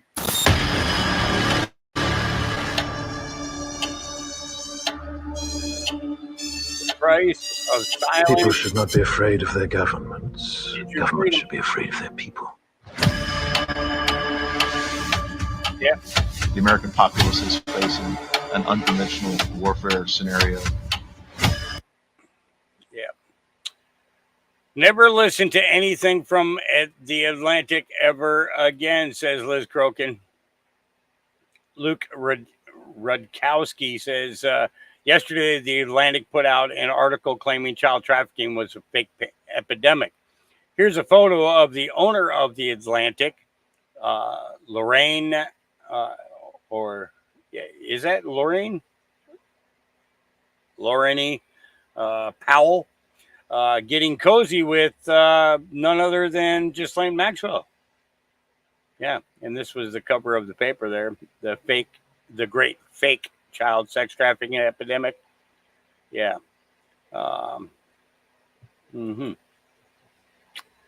it seems kind of funny that we know about it. And you're obviously still not reporting about it. All right. Wall Street Babe says, why white men no longer want to join the U.S. military. Well, let's take a listen. And Joy, he went to Russia before Trump was elected as well. Got to remember, he was NSA. He was in charge of the NSA. So that means that he was in on spying on every single American. So,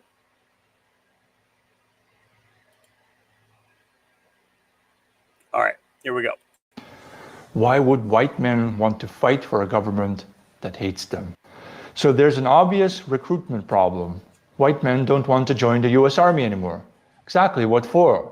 We see the same problem in Europe, where men are also not motivated at all to fight for their countries anymore. Why is that? Well, maybe because you turned our countries into these multicultural, diverse utopian hodgepodge that don't care about our people anymore. I mean, we had World War I and World War II in Europe, but in those days, your countries were yours. You were fighting for your nation, your people of shared birth, your culture, your language. All these things meant something back in those days. You were willing to fight for the survival of your people, but there is no such motivation today. Today, I'm supposed to die for the profits of my employer while he replaces me with a cheaper migrant from India or Pakistan or from Africa. What? Are you out of your mind? I'm not going to fight for that. You know, in my personal sensation, if I would be allowed to express my feelings to you, I feel that the Muslim and African and other migrant groups living in Europe are the real enemy. These are the people I want to fight. I want to fight to clear out Europe. I want to cleanse Europe of the enemies living among us within our city walls. I'm not going to lay down my life to get blasted to pieces by a drone in eastern Ukraine fighting North Koreans. No, the enemy lives in Europe, and we need to fight to win back Europe. We need a reconquista. We need to have a Christian revival to fight the Islamization of Europe. That's what I care about. I'm not going to fight for Starbucks and McDonald's and Amazon. No. There you go. Yeah. Hunter the Mole. The Democrat establishment quickly losing its appetite for Joe Biden following last week's debate. Longtime allies distancing themselves from the big guy. And in the midst of the code red, a new influential Biden advisor has emerged. We're now learning that Hunter Biden is attending some of the president's meetings at the White House, staying close to his father post-debate. Sounds like a good idea. After all, Hunter's the smartest man Joe knows. He is the smartest man I know. I mean, in terms of pure intellectual capacity.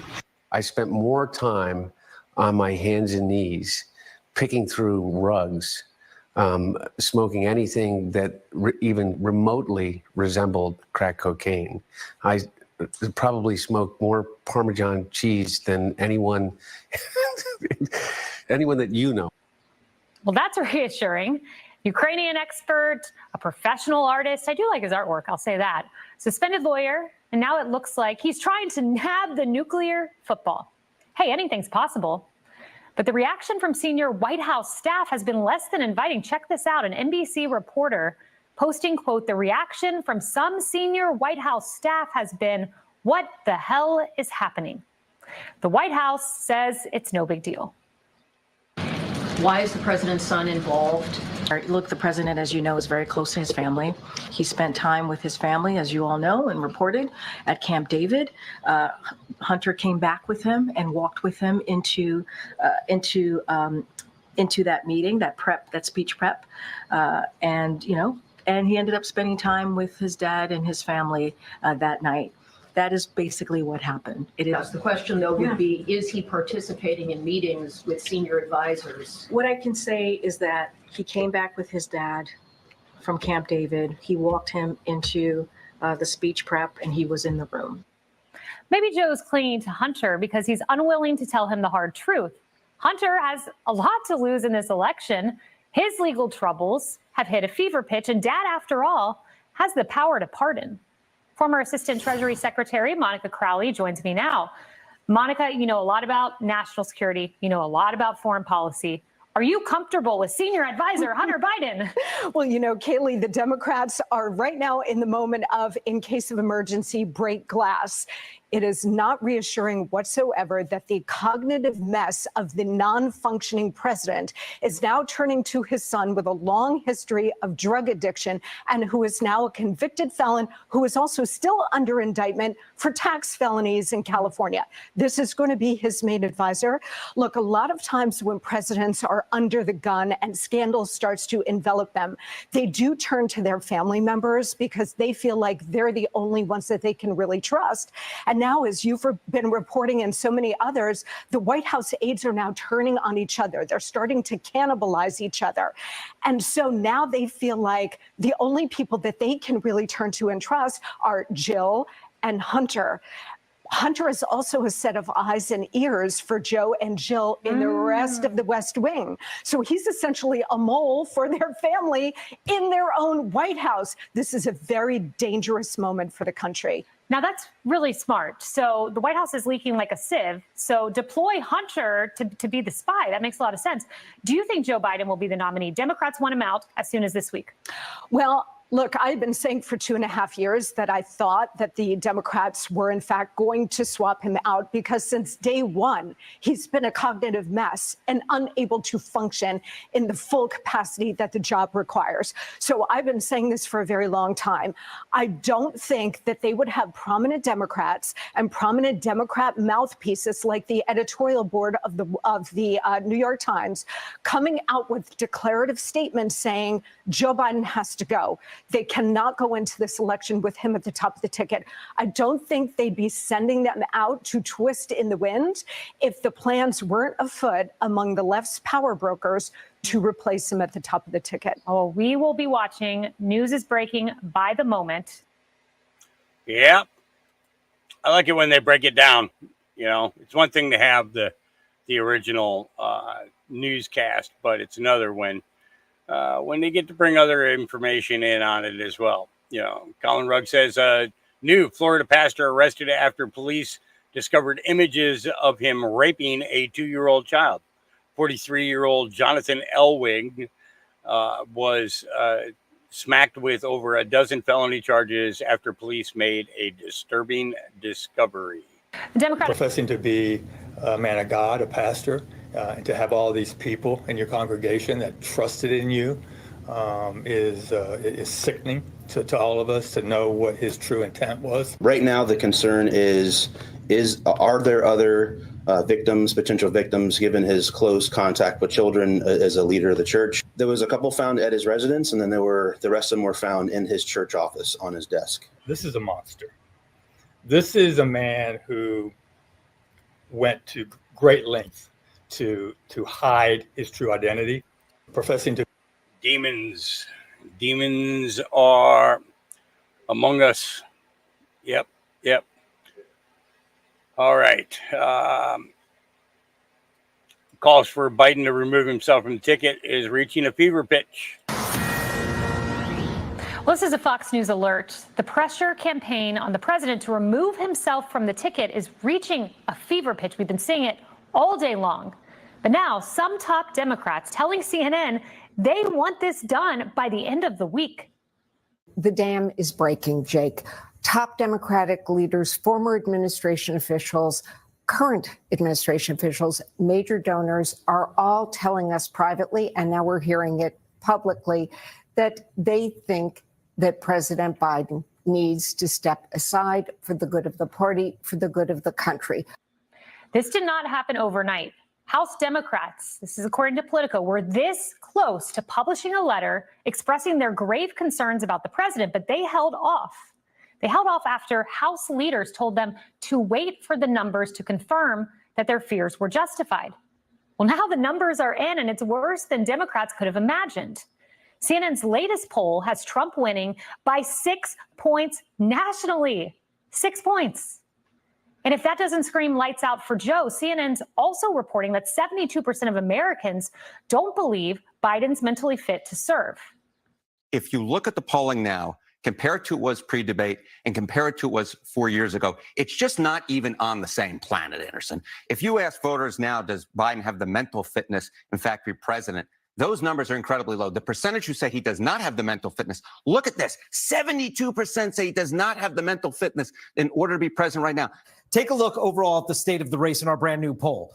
49% Donald Trump, 43% Joe Biden. This is a 6-point lead, Dana, and this is unchanged since our last poll in April. Joe Biden's approval rating is down to 36% in this poll. That is his lowest approval rating of his entire presidency in CNN polling. His lowest number nearly 4 months out from the election. That's not welcome news for any incumbent.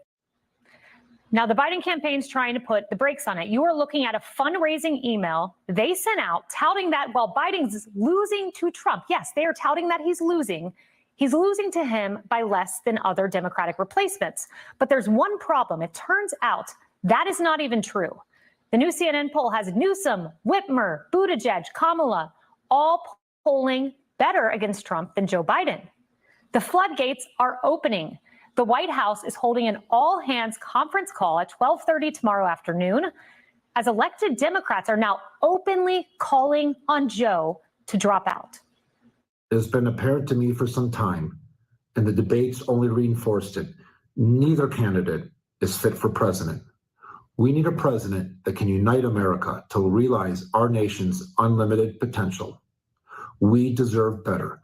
President Biden should withdraw from this race. I hope that he will put country first. I know Trump would never do that, but that he will put country first and decide to step aside. Those are elected Democrats, sitting lawmakers. And has anyone checked on Nancy Pelosi lately? Something's up. We saw her Sunday insisting that Joe Biden's the best man for the job, and Trump is really the one who has dementia. My people are very much Biden, Kamala Harris. And this is an opportunity for Joe Biden to go out there and show he has the stamina and the rest. And by the way, while the press, and for some reason they don't, there are healthcare professionals who think that Trump has dementia, that his connection, his thoughts do not go together. I'd love to meet those healthcare officials. They don't exist. But 3 days later, and in the wake of devastating poll numbers, she goes on NBC. This is Today, and she says this. I think it's a legitimate question to say, is this an episode or is this a condition? And so when people ask that question, it's completely legitimate of both candidates. There's a lot we can say about Nancy Pelosi, but she is nothing if not precise and calculated. She chooses her words wisely, and this is a massive shift in messaging. This sounds like a coded hint to the party that the winds are shifting. And it's no coincidence that Biden hasn't even met with party leaders since the debate. Now whispers of a Kamala candidacy are growing louder. I just think that Kamala is the person. It's the cleanest way. She's a seasoned campaigner now, 3.5 years of experience. And so I think people would be very, very excited. And how would you feel if they worked around and tried to go around Kamala Harris because of her lack of high poll numbers and popularity and broadly based? Do you think it's hers to have if it is not his? No, this party should not in any way do anything to work around Ms. Harris. We should do everything we can to bolster her, whether it's in second place or at the top of the ticket. Well, maybe that's why Kamala is doing little to bolster Joe. Politico reports there are no plans for Harris to go on a Biden defense tour. That's according to aides. James Clyburn, who you just saw there, was the one who sealed the Democrat nomination for Joe Biden in 2020. But will he be the one to remove him from the ticket in 2024? Fox News contributor Mark Thiessen joins me now. Mark, you worked in the Bush White House. I worked in the Trump White House. We had a fair share of leaks in the Trump White House, but nothing like this. This torrent of leaks we've seen today. Is this indicative of something going on? The pressure's real? Well, I think what's an indicative is they're panicking, but they're running around like chickens without a head. They don't have a solution to their problem because they can't remove Joe Biden. Because I mean, number one, they can't get past the Kamala Harris problem. The party of identity politics is not going to replace her. She's next in line. The party of identity politics is not going to click the first black woman vice president to the curb and replace her with a white male. So there's no Josh Shapiro, there's no Gavin Newsom. None of these guys are going to get the nomination over Kamala Harris, and she's less popular than he is. His RCP average is 39, hers is 36. And she probably doesn't want him to leave the ticket because if he wins, she becomes president because there's no way he's going to serve 4 years. So she's going to become, if she stays on the ticket, this ticket stays intact, she becomes president. The second problem they have is, what's the alternative? I mean, put aside if they could get past the Kamala Harris problem. Why is Joe Biden president right now? Because there was no other alternative in 2020. Everybody else failed. And so and Bernie Sanders was heading towards the nomination. And so they all panicked and said, OK, let's put old moderate genial Joe Biden on the ticket and he'll be our Trojan horse to get into the White House. There's no better field right now. And do you think Bernie Sanders is going to sit back and say, yeah, let's nominate Josh Harris, let's put a nice moderate on the ticket? The Democratic Socialists are going to try to nominate their own person. There's going to be a Democratic civil war if they release the ticket. Bernie Sanders might run again, or he might nominate AOC. The squad is going to want to have a say in this. This is the Democratic Party. It's not the party of Bill Clinton anymore. So I think there's a lot more complicated elements to this than simply saying, let's put Joe Biden out to the side and find somebody electable, because there isn't anybody. Yeah, and what's so interesting to me is Joe Biden has yet to reach out, according to reporting, to governors. He'll do that tomorrow. Yet to reach out to Schumer. That's according to Alex Thompson. Yet to reach out to all these people. Pelosi. That's what Rachel Scott reported today. What's he doing? I mean, what's he doing? I only have a few moments here, but wouldn't you be calling allies? I know Trump would. I'm sure he would, but he's not planning to do anything. And this is the other thing, Kayleigh, is that in our system, he has to agree to leave. He's got all the delegates pledged to him, so nobody can push him off if he doesn't go, and his family's not going to push him off. They're all grifters, and he's their gravy train. They're not going to want to let the gravy.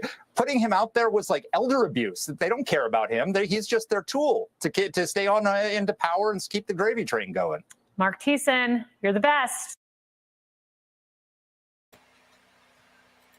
All right. Let's see here. Libs of TikTok says Haley Bateman, Niagara Regional Counselor in Ontario, Canada, records herself teaching her young daughter that she can be transgender and cross-dressed. I think there's a word for this. It's called what you would say if you decided that you felt more like a boy. What would you come tell me? I would tell you, Mommy, can we go shopping for boy clothes? And what would I say? Of course. Of course. Now, what if your friend told you that I know you've known me my whole life as a girl, but I feel like a boy. So I'm probably going to cut my hair short and I'm going to start wearing boy clothing. What would you say to them? To me? Yeah, what would you say? Nice and loud so I can... You want. You can do anything. You can do anything. And I... What else would you say to them if they said that they were nervous? If anybody says something about that, just ignore them. Right. And I Support you. I support you. Exactly right. Because everybody deserves to be happy and lead their authentic life, right? Yeah.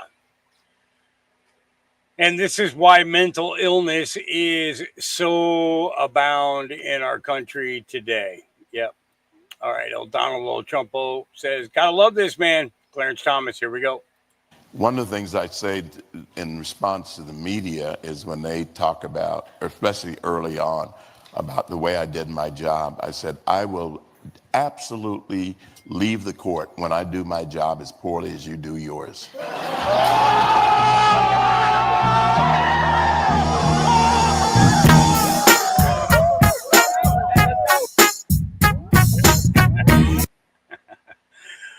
I will absolutely leave the court when I do my job as poorly as you do.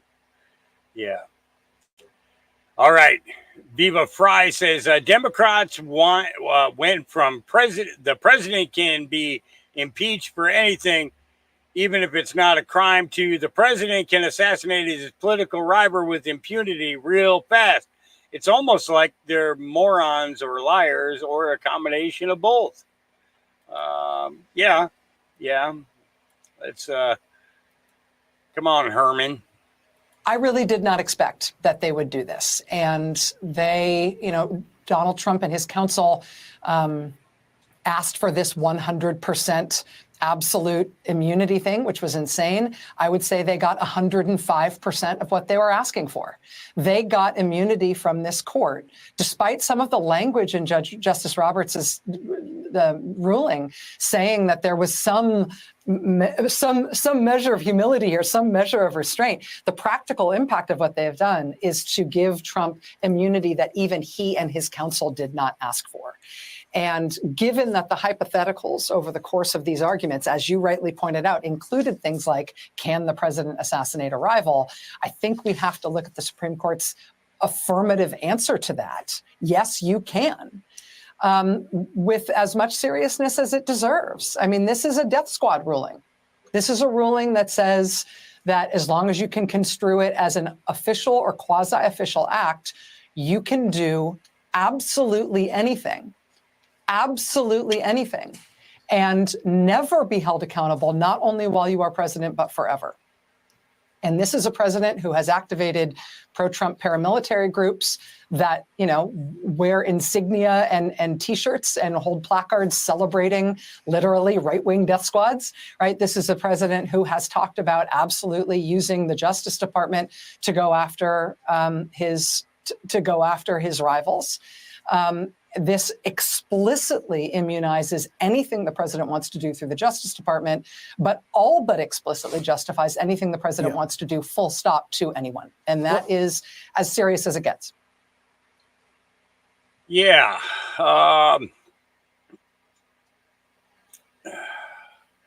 This is why I said what I said yesterday, that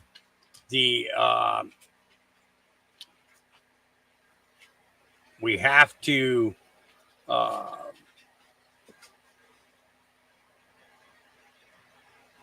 look at this logically and understand that this is why the military is the only way. The removal of things like this, and it has to be done before Trump goes into office. Has to be done before Trump goes into office. You know, you can't, you know, this was one of the reasons why he stepped out of the limelight when he did, was because of the fact that you've got to step back and let the American people see. And if he hadn't stepped back and let the American people see, then it's just a one-sided argument. Always a one-sided argument. You know, so him stepping back has allowed so many more people to wake up to what's really going on and gotten people interested in learning about everything that they can. And the best way to move forward at this point here is the military. Then it's not put on Trump's administration that this happened. It's put on to the current administration.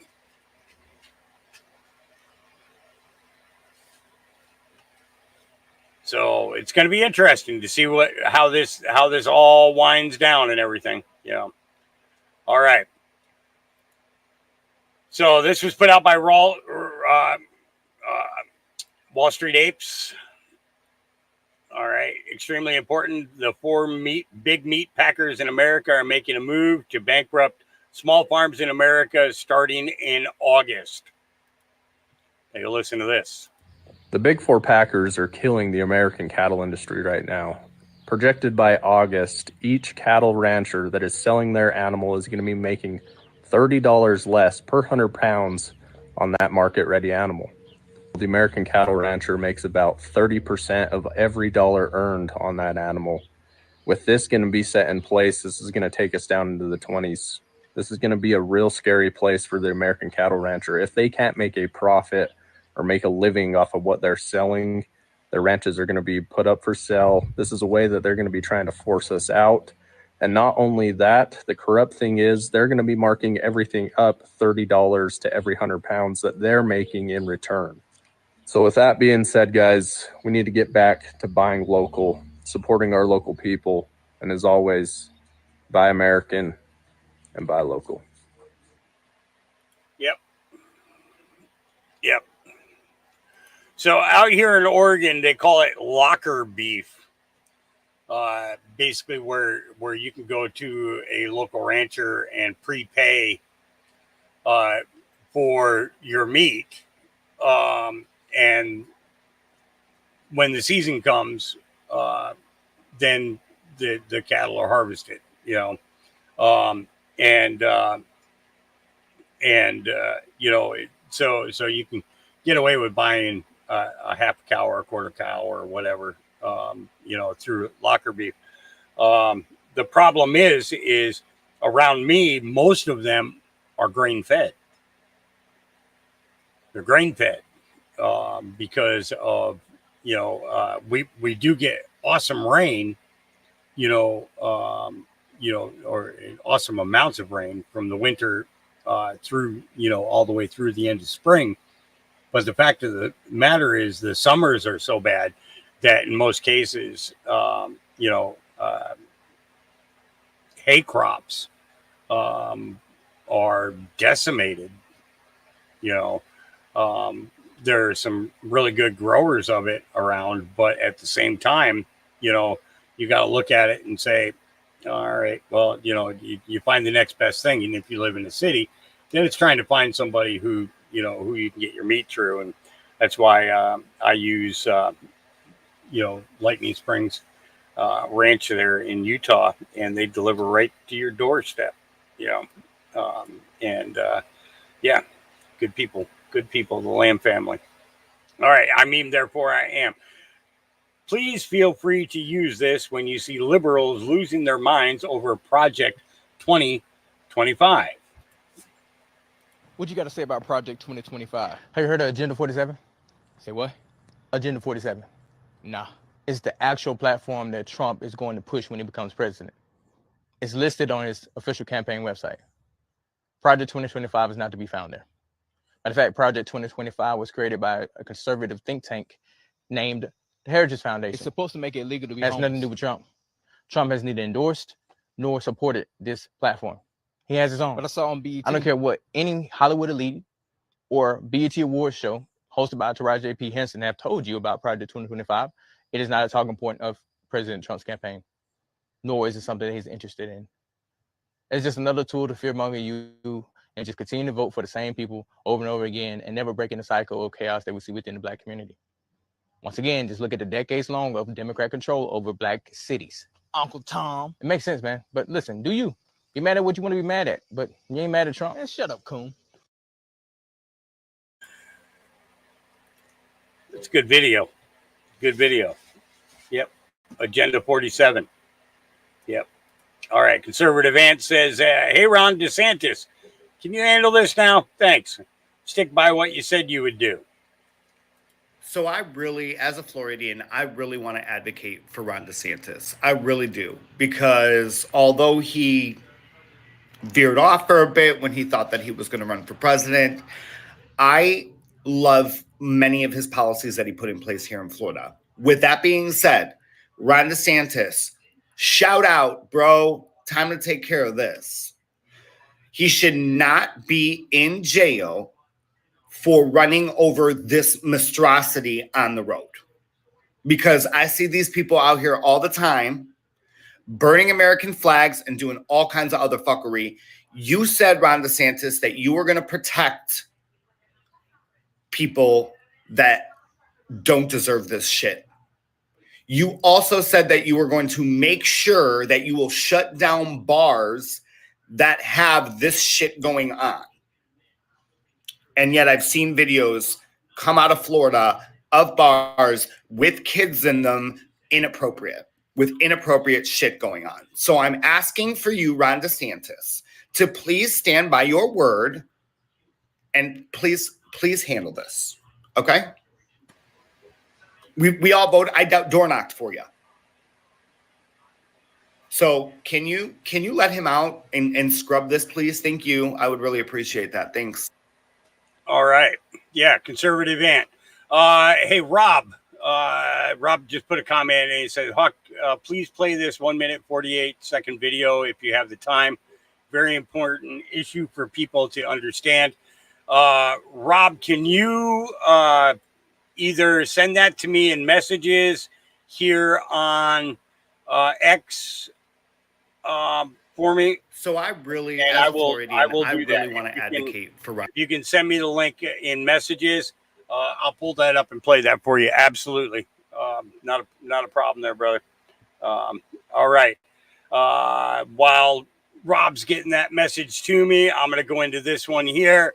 Mr. Sciatica sent this to me this morning, and his statement was, let's see here. Where are we?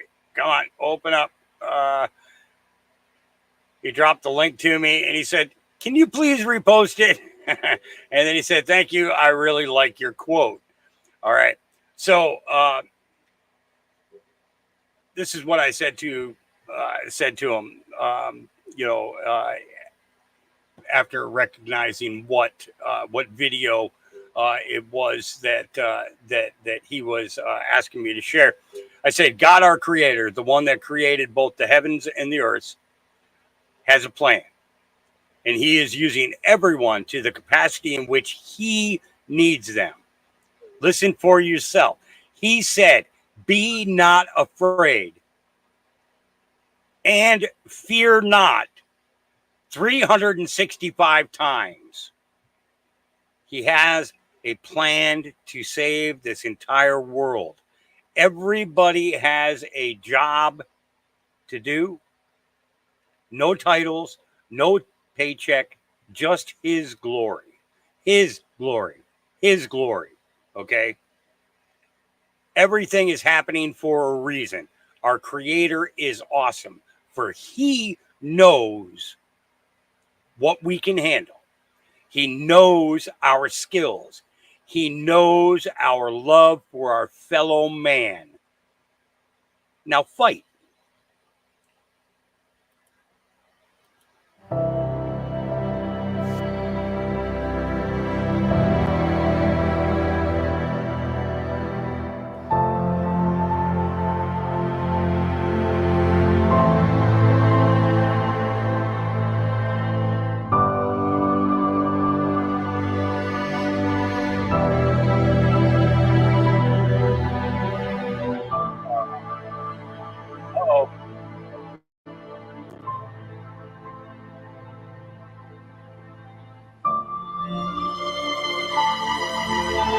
Okay, the only thing is that that is not a complete plan.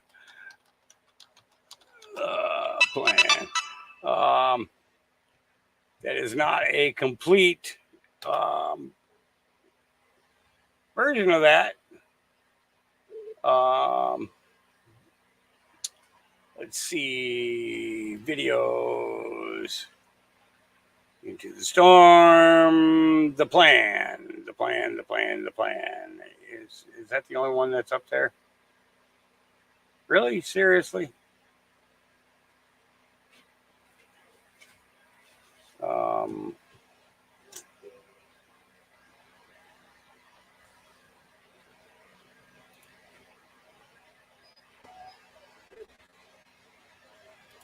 Let's see. There we go. Something is going on. Some of us see it, some of us feel it. It's time to expand your thinking. You will need to reset everything you thought you knew about the world, about the people you trust, about history, about yourself. Let me tell you a story. For a very long time, our world has been under the growing influence of a vast transgenerational criminal mafia that was able to rise up to the highest levels of power. We didn't know because they talked and acted just like you and me. We thought we could recognize true criminals by their words and actions, but were deceived by their sophisticated speech, wealth, education, beauty, and power. Through a system of threats, blackmail, and bribery, they would come to occupy the highest levels of power in government, corporations, and education. You may know them as the deep state or cabal. Most dangerously of all, they achieved almost total influence over the media, their primary means of controlling the good people of the world who were just trying to get on with living. They used this power to slowly convince us that we were the problem, that we were a threat to each other. They used race, gender, and religion to set us apart, and rewrote history to validate these false claims. They funded both sides of wars just to crush our potential to prosper and succeed as a peace-loving and creative force of good for the world. Now, with their firm grasp on the media, we drank in their entertainment and lies as they began their final phase, the total takedown of America. We were the brightest remaining beacon of freedom and humanity's last hope. They knew that if they could take America, the rest of the world would follow. They cut deals that led us to hand over total control of the money system to a private central bank, the Federal Reserve. This made it possible to influence Washington, D.C., and most of our presidents since then were beholden to the criminals in one way or another. Things took a really bad turn when they concentrated vast power into the hands of the many civilian intelligence agencies throughout the world. They said they were there to protect us.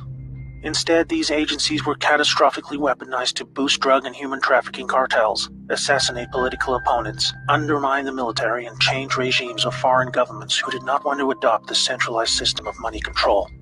You might think they would choose simply to remain in the shadows running their criminal activities while we carried on with our lives. But as long as there was freedom for the people to prosper, the cabal were always at risk of being discovered and shut down. There was no way to continue without a plan to eliminate all threats to their survival, even if it meant imposing a single world government under their jurisdiction, where no national identity, police force, or military could stop them. They called it globalism. Exploiting our emotions and our instincts of compassion, they found a way to justify dismantling cultures, borders, and national identity under the guise of social justice, creating false narratives of racism, colonialism, and capitalism to destabilize and ultimately collapse societies so they were no longer secure enough to reject this dark plan for the world. Where there was no history to distort, they would use wars to force a catastrophic mass migration of peoples across borders to destabilize and weaken cultural identity. When we didn't accept this, they called us intolerant and shamed us into silence. By 2008, America was in advanced stages of economic decline, with disastrous trade deals leading to widespread loss of jobs and a devastating financial crisis. The cabal had now absorbed another extensive criminal empire that was aligned with a twisted and radical form of Islam. Realizing the competition could threaten their goals, they decided to cooperate and agree to mutual terms. Now a hostile foreign enemy was able to insert a subordinate into the U.S. political system who would become the president. Saudi Prince Al-Walid bin Talal funded Obama's Harvard education and took power by proxy, picking his entire cabinet while buying vast quantities of control in our largest media companies. The Western faction of the cabal was different. It was another kind of sick altogether. A dark and deeply sinister death cult with a strong reliance on symbolism and numerology, with levels of cruelty unimaginable to all right-thinking people. The reach and scale the secret society had achieved would have sent destabilizing shockwaves across the world were it ever to be publicly exposed. They were highly skilled at living just below the surface as they worked their way into the United States presidency. With both factions of the global mafia now in control, are you ready to hear what they had planned? Make sure you're sitting down. They installed rogue operators in government. They opened back doors to leak highly classified military intel and top-secret special access programs. They cut military funding and weakened the command of generals with irrational new rules of engagement. They worked to dismantle NASA and end our supremacy in space. They infiltrated and exposed defensive military intelligence programs that reduced our ability to detect foreign and domestic threats. They used our trusted agencies to target and weaken political opponents. They relaxed our borders and enabled passage of millions of illegals and violent criminal gangs. They moved money to fund global terrorism, resulting in groups like ISIS moving to capture vast territories throughout the world. In 2016, the Cabal Alliance had hoped to retain power. If you are not yet chilled to the bone by the picture that is forming about their intentions for us all, let me tell you what was to come next. Through international climate change scams, they would have siphoned trillions of remaining wealth, eliminate the last good guys in government, and withdraw total funding from the U.S. military, handing over the responsibility of our defense to the United Nations.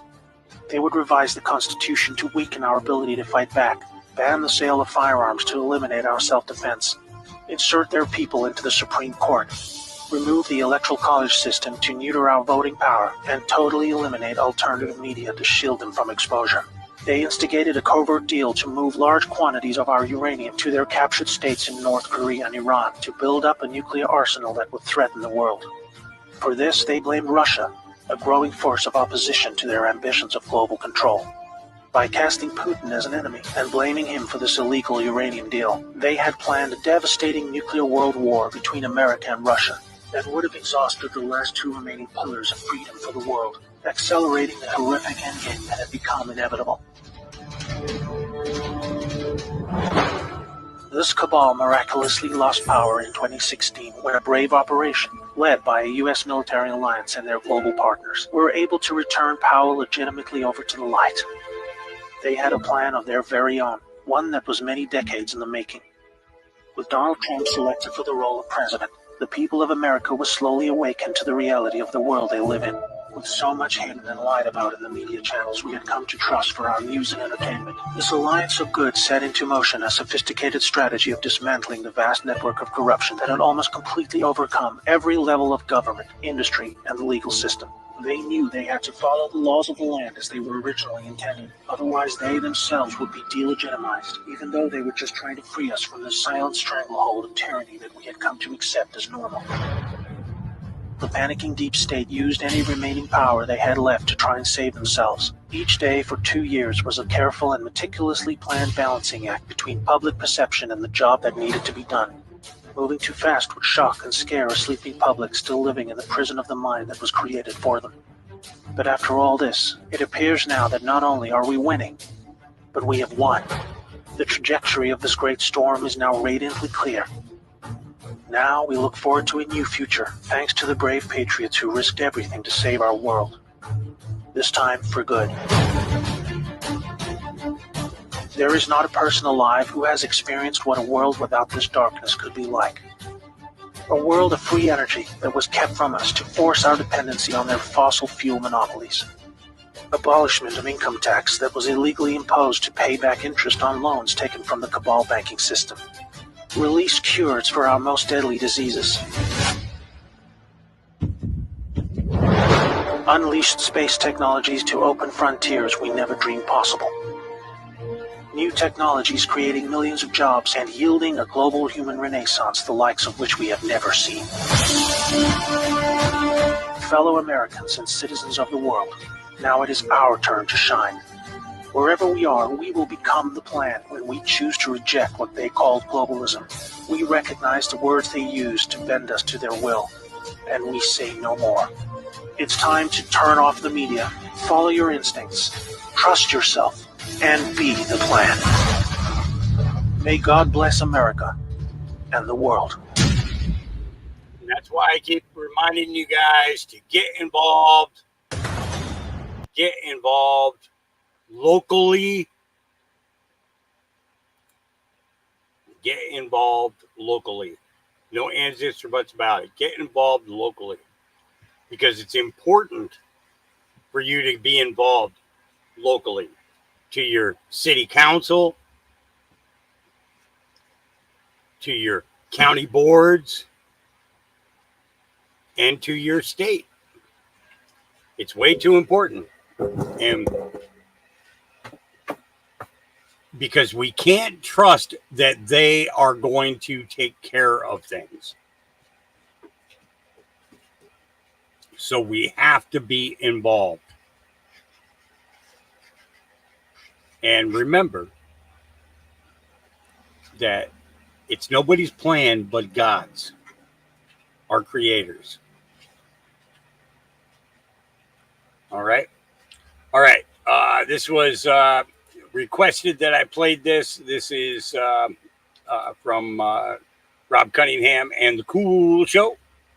Here we go. And I'll now give you an anecdote. The very, very, very first meeting I had about blockchain was in the Financial Stability Board's Financial Innovation Network. And it was a meeting in the New York Fed in the basement of the New York Fed, a very austere building. And on the one side of the room, there were central bankers, looking like central bankers look. And you can make your own picture as to what a central banker looks like. There's a few, or there's at least one in the room, and he doesn't look anything like a central banker. But they looked very much the piece. And on the other side, there were hoodie-wearing geniuses, lunatics, libertarians, blockchain folk. Libertarians are lunatics, said the official of the European Commission. I'm not saying that the libertarians were lunatics. I said there were lunatics and libertarians. And they sort of said, well, we're developing this blockchain and Bitcoin and what have you. And this is the demonstration that there is absolutely no need for central banks. This is the end of central banking, which I thought was quite an entertaining and interesting position to put forward, especially at the New York Fed in a room full of central bankers. If we didn't have financial market infrastructure now, imagine Jens walks into this office tomorrow and there's nothing there. An empty building, no computers, no nothing. And Jens's boss, assuming he has a boss, tells him, you have to build infrastructure. I am absolutely convinced that DLT will be a much bigger part of the technology stack Jens will use than he currently does. Because of course now they're sitting on huge amounts of legacy infrastructure, which is working okay, so you're not going to throw it overboard. But if you have to start from a clean slate, I'm convinced that DLT would be a much, much bigger part of the technology stack. So they're really pushing the blockchain. Systems need to be designed so that we're not dependent upon electronic, because honestly, I prefer to have cash on hand. Not that we shouldn't have some type of electronic system. Just saying that I prefer to see the main play, having a currency, our own currency, that is equal to the rest of the world. That nobody's dollar is more valuable than the next country. You know what I mean? And give everybody a fair platform for finances. You know.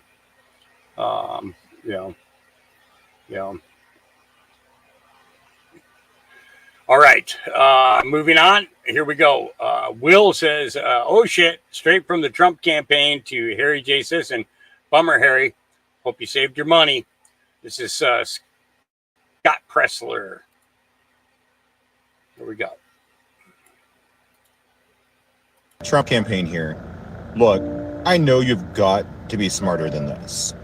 So what you're trying to imply here is that Chris gave a threat towards you, when in fact we all know what Chris meant by that, and what is going to happen is within the next 72 hours of you making that ridiculous emotional tweet, you will have a visit from the U.S. Secret Service. Now you may think that's no big deal, and you're not going to be charged with anything more than likely. However, allow me to explain to you what you can expect next. You see, when I'm asked, I always describe the U.S. Secret Service as being the most powerful entity within the U.S. government. Now, they are absolutely tasked with some of the hardest work of any individual in the government. And they will absolutely protect whomever their protectee is, despite their own political beliefs, their bias, or anything else that may come in and interfere with that. You may not think anything is wrong with that tweet because you're likely not going to be charged, right? But you're going to end up on a list. And what that list is going to do is absolutely prevent you from ever visiting your friend Joe Biden again, whether he is in office or post-presidency. It's going to keep you from entering any federal building in Washington, D.C. or anywhere else in this country where an elected official is at the time of your visit. TSA pre-check, regular TSA check, expedited passport, expedited re-entry, global entry. All of that, my friends, you're going to have a little bit of an issue with it. So you can essentially kiss your activist career goodbye. Because even if the Democrats love you and they want you, you're not going to be allowed around any of them. And to stop and think that you made all of this happen because you were unable to contain your emotions, you went on Twitter and you made a tweet that implied or incited violence against the former president of the United States. You did all of this without even making any sense, because the ruling by the Supreme Court doesn't even define what is within the scope of official duties. The Supreme Court themselves even said that needs to be defined by the lower courts.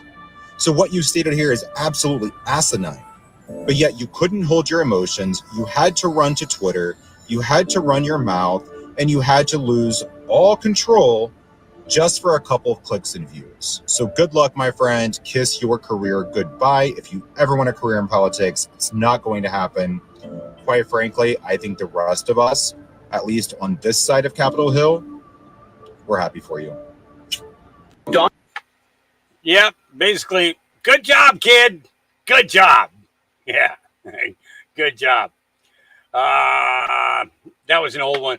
It's, I hate it when they repost something from like 3 years ago, 4 years ago, because it's like, it's irritating. But it was funny nonetheless. It still is funny. Here we go. Calm down, okay? He's not gonna win. We're gonna be fine. This is not good. This is not good. Well, we're just gonna blame Russia. That's what we're gonna do. Yeah, we'll launch an investigation on Russian interference. He's talking to Kim Jong-un. Okay, he's gonna start World War III. We're just gonna tell people that he's gonna start World War III. He threw paper towels. Okay, I think we need to make a real big deal out of this. Yeah, I know there were good and bad people there. Okay, but the American people don't know that. So we're going to say that everyone there was bad, and he said that they were very fine people. Okay? He overfed the koi fish. I think we need to put this everywhere. Okay? It needs to be everywhere. He met with Kim Jong-un. Okay? World War III. Like, it might just nuke us now, right? It's just, he met with Putin.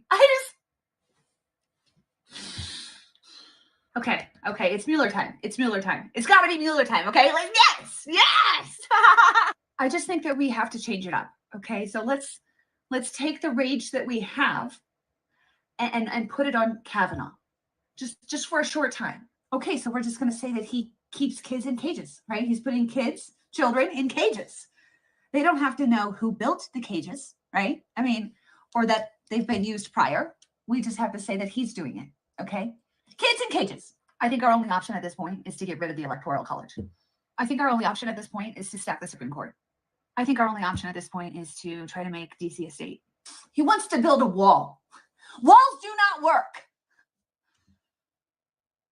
Well, they might work a little bit. Just go with it, okay? It's bad. It's bad. He was on a call with Ukraine, okay? And he wanted to know what the former VP's involvement was with Ukraine. It's election interference. We'll just say it is. He cannot win 2020, okay? Okay? This pandemic is terrible. Horrible. People just need to stay home, and we will mail them a ballot. Let's impeach him over the phone call with Ukraine.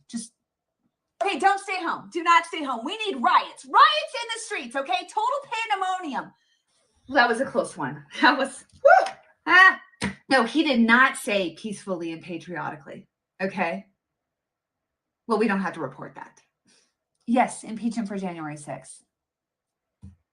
I think he's going to run again. I do. Let's raid Mar-a-Lago. Let's indict him for falsified business records. Let's indict him for having classified documents.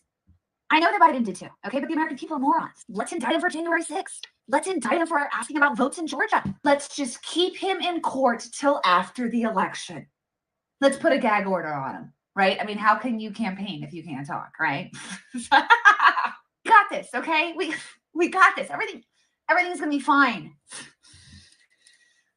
Everything that we're throwing is spaghetti at a wall, and none of it is sticking, me included. And, you know, we gotta try to think of something different, because what we're doing is really, really not working.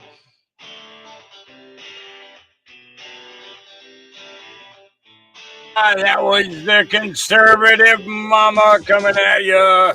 Yep. Had to use my DJ voice for a minute there. Yeah, All right. Would you like some patents to go with your conspiracy theories? Well, then, okay. Oh, hey again. So you know when you share stuff online and then you inevitably get comments of people calling you a crazy conspiracy theorist, and it's not possible that the government could do such a thing? And sometimes just in my leisure reading, I like to read U.S. patents, don't you?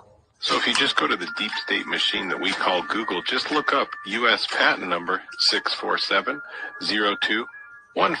Oh, what do you know? Directed energy weapon, targeted individual patents from the year 2000. Pulsative manipulation of central nervous system. Published in 2002. Method and device for producing a desired brain state via magnetic waves. And this fun one from 2013 has 4 different assignees. Controls brain state by placing engineered EMF patterns into the AC wiring of a building. And from 2014, induced desired brain state in person by adding waves into a music file. And from the year 2000, induces desired emotional state through an EMF, sleeplessness, sexual arousal.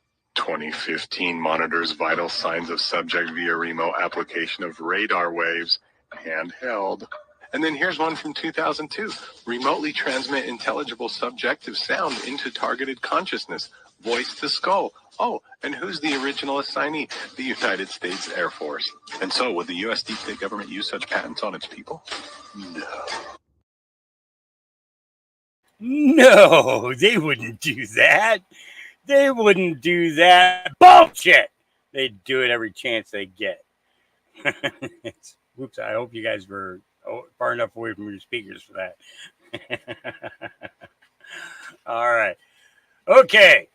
Here we go. Laura Logan. This is happening all over the world. Yellow Forum put out. Here is evidence our government's conspiring in an undemocratic plan to transition us to an authoritarian political system called stakeholder capitalism. There's something we're not being told about our upcoming elections. In the UK, our 2 major parties have been compromised and are undemocratically transitioning us away from shareholder capitalism to another political system. This short story begins with Klaus Schwab, the executive chairman of the World Economic Forum. We are working closely together with governments from around the world, including all G20 countries. His exclusive elite members, called stakeholders, include the heads of all G20 countries, from the US and UK to communist countries like China. What we are very proud of now is the young generation, like Prime Minister Trudeau, is that we penetrate the cabinets.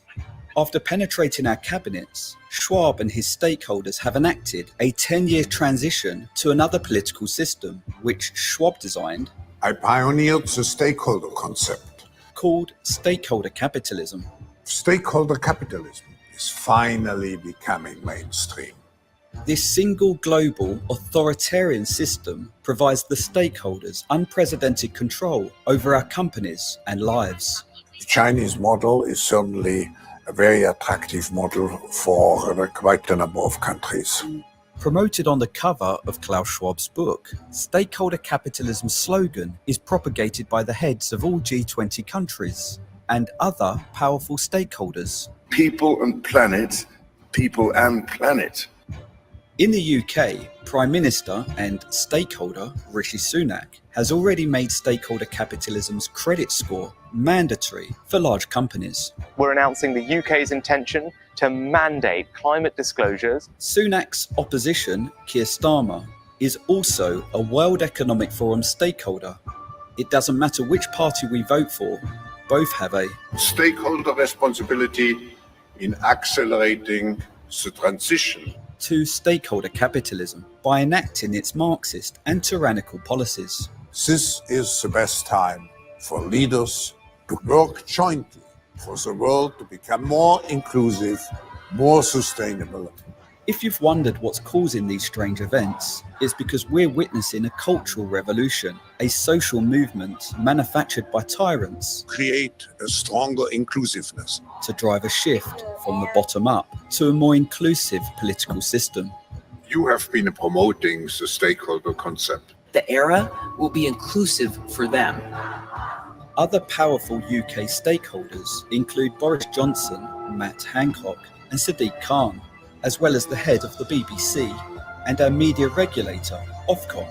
They've been indoctrinating us to believe narratives about them acquiring totalitarian authority are dangerous right-wing conspiracy theories. What can you do if someone you know has fallen down the conspiracy theory rabbit hole? As well as manipulating us with propaganda, the stakeholders have been cancelling and censoring anyone who shares the truth. Under new online safety laws, conversation and discourse is being shut down. To discover how stakeholder capitalism works, Schwab's full plan for transitioning us, and what we can do about it, watch my feature documentary series, Stakeholder Communism, for free at yellow.forum. Yep, yellow.forum. All right, moving on. And, I wanted to respond to Rob's comment after I made my statement. He said, we must eliminate secrecy. I'm not sure what that is there.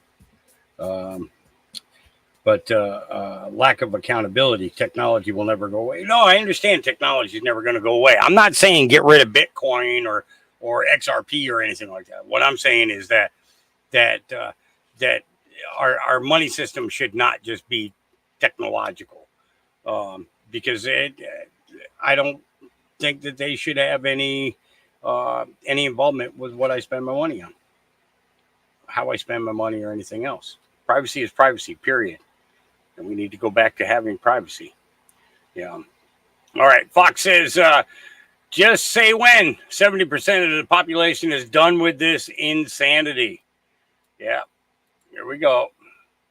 He says, I'm not advocating for violence. I'm exposing the Democratic Party advocating for violence against Americans. It's not coming for Republicans, MAGA, or Trump supporters. You might want to turn your volume down, motherfuckers. So here's your trigger warning.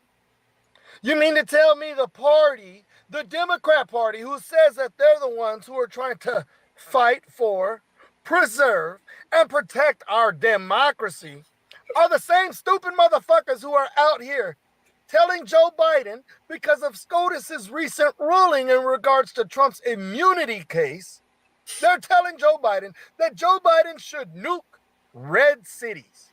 He should nuke red states. He should exterminate his political rival and exterminate all of Trump and MAGA supporters.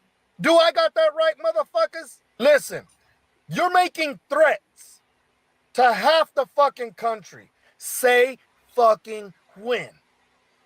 Don't wait for Joe Biden. You do it. You do it, motherfucker. And for all you Democrats that don't stand with what people like Harry says and all these other fucking people wanting fucking violence against their fellow American brothers and sisters, the more you don't call them out on they fuck shit is the more you're advocating for it. That's not what the Democrat Party used to fucking stand for. And if you're not calling them out and say, hey, this is not what we fucking do, then you are part of the fucking problem. You are a part of the fucking problem. But say fucking when. Either fucking which way, say fucking when. Jump, frog. Fucking jump. Y'all made these threats. The left, the Democrat Party, the Trump haters, those that suffer from TDS took it here. We didn't. So fucking jump. Say fucking when. We're good to go. I said what the fuck I said. I said what I said. And I means it. That's right. Yeah. All right. Here's a little piece by the Dilly Meme team. If you really want to know what actually happening within the Biden presidency right now, watch this. Here we go. A lot of people that are pessimistic about things that, and I get it, it's conditioning, and there's this sense of conspiratorial leeriness about what you're seeing. Oh, Dilly, you don't understand. Oh, you just don't understand the depths of their depravity because they don't want you to understand them. These are super, super brilliant minds. No, they're not. Let me just clear a couple things up. 2020 was a smash and grab job as far as hijacking the election goes. It wasn't done covertly. It wasn't done really in a very deceptive way. It was overt. They were messy. And the only reason it was allowed to stand is COVID kept many people at home. Donald Trump did not have nearly enough support on the Republican side in official positions, whether it was like courtrooms, judiciary, whether it was Congress, the Senate. He did not have the support necessary to withstand the steal. This was not some super elaborate mission to rig an election. It was clunky. It was overt. It was out in the open fraud. Now, I make that point to make this next point. In 2020, they had the wind at their backs to stop Trump. They used COVID as the basis for why he couldn't be trusted. They used it as the basis for why they needed to return things in D.C. back to normal. And they got a lot of support from a lot of establishment locations and geopolitical partners to go through with a stealing of our presidency. And even still, it was messy as fuck. Set that aside for a moment. Over the last 3.5 years, it has been a comedy of fuck-ups by Joe Biden and the deep state. They have continuously, at every turn, stepped on their dicks, okay? And it didn't get better the last 3.5 years. It's gotten worse. They have gotten more messy, more overt, more fucking called out, more caught. Now that matters because that's where this public pressure is coming from. Fraud doesn't work when it's done out in the open. It only works when it's done and it's hidden, but they no longer are able to hide it. The social media world has changed the way that we share information forever. So much so that right now, the media is not driving narrative, they're parroting narrative. The media is parroting the memes and not the other way around. This has never happened before. All of the media wake up every day, they search X for news stories that are provocative and interesting to fill time on their broadcasts, and then they're reading, watching, and consuming memes in the hopes of finding an edge to what's really going on. It's not the other way around. And I know this because the mainstream media reaches out to me quite frequently for super obvious answers on questions that they don't know how to find the answer. This also matters because it leads us into this, what's happening here in 2024 is that Joe Biden is too fucking old to be the president. And the Democrats thought they could cover this up all the way through until the election. Barack Hussein Obama met with Joe Biden over the last several weeks and became abundantly clear that Joe was not going to be able to pull off the debate against Trump, that it was going to be a complete Hindenburg fuck up. Barack Obama is the one who started ceding the land, making sure that all media understood Joe needs to drop out and we need to basically lift the veil immediately following this debate and show him no fucking quarter so that he quits and we can plug in Kamala or somebody else. That was the plan. Obama went full tilt with the mainstream media in an attempt to pressure Joe Biden and the rest of the DNC, drop him from the race and replace him with someone else. It didn't work. Jill Biden is the outlier. Jill Biden has no intention of letting go of power. Jill was a whore fucking babysitter until Joe decided to marry the whore. And then she sat there and watched her degenerate husband for 4 or 5 plus decades do all kinds of scandalous and disgusting shit, and probably kept telling herself, it's worth it. Look at your life. Look where we're going. It's going to be worth it in the end. And then came 2020, and Jill Biden was able to get the support of the deep state in the overthrowing of the United States presidency and plugging in her husband, Joe Biden. She had finally arrived. The payoff had finally arrived. And the same thing can be said for Hunter Biden and the rest of the family. They fucking hate Joe. They use Joe as a vehicle. Joe has molested most of those fucking kids, and God knows how many of the grandkids, allegedly. He is not a good human being, and nobody knows this better than his own fucking family. But at this juncture, that family recognizes this motherfucker is the only reason many of us aren't in jail right now, because he's standing in the way as the president of the United States, and because we still have leverage over most of these key negotiations and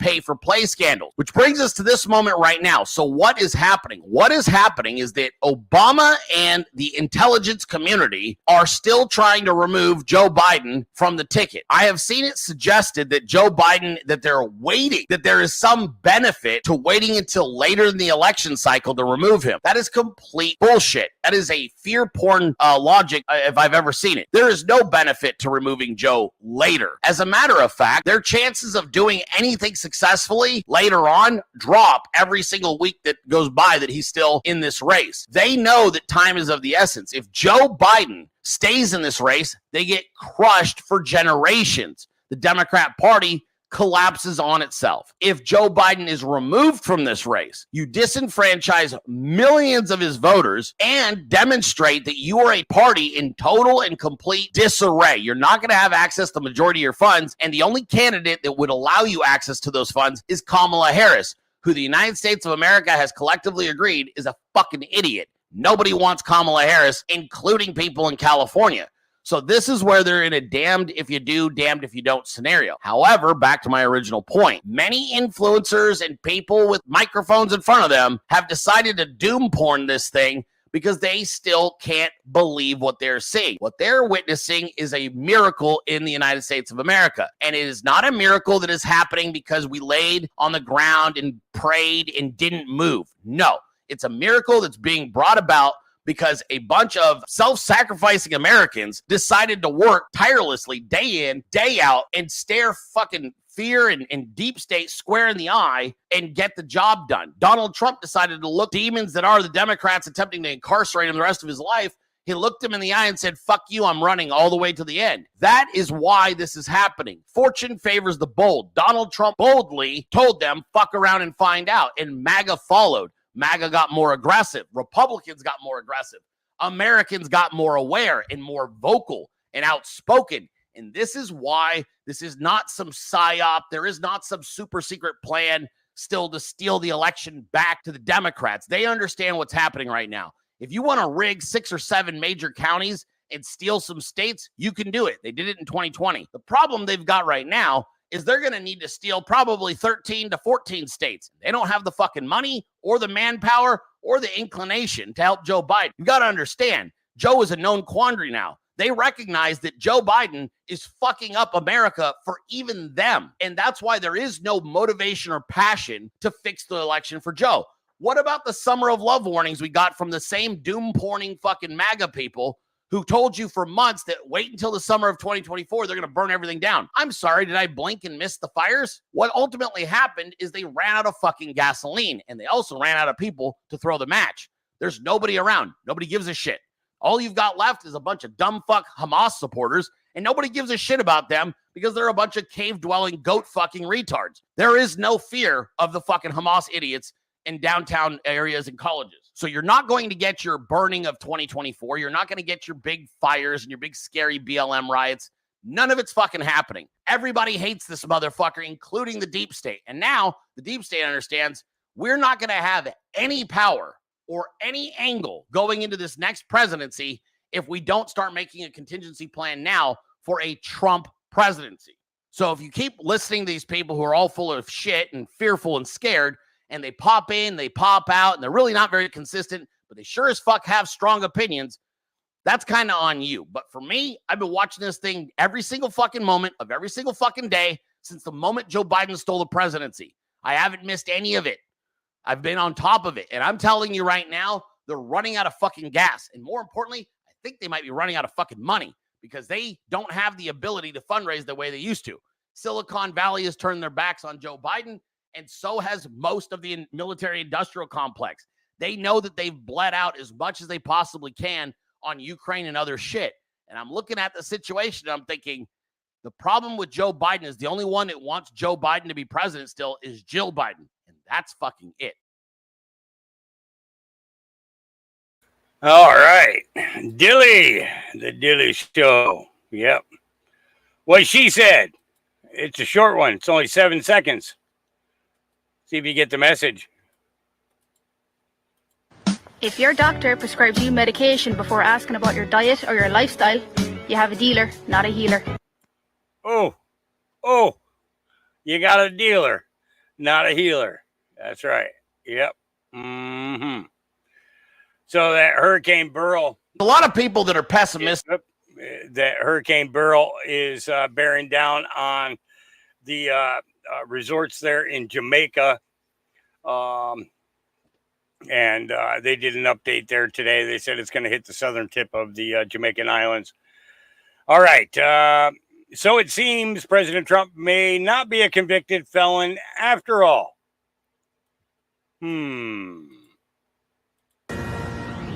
Breaking news. We just learned Manhattan District Attorney Alvin Bragg is not opposed to delaying former President Trump's July 11th sentencing. This comes as President Trump attempts to set aside the verdict in this New York criminal trial on immunity grounds. We will dig into this much more with attorney Leo Terrell in just a few minutes, but DA Bragg is not opposed to delaying that sentencing, which is scheduled for next week. Breaking news. We just learned Manhattan District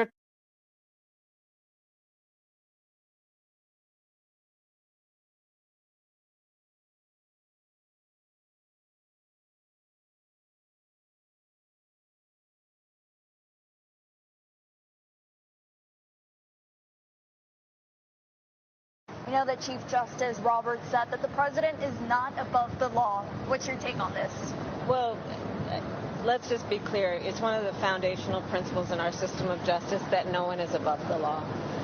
And when we have a candidate in Donald Trump who's openly said he'll be a dictator on day one, that he will weaponize the Department of Justice against his political enemies, it is very likely that he could be immune from those kinds of acts.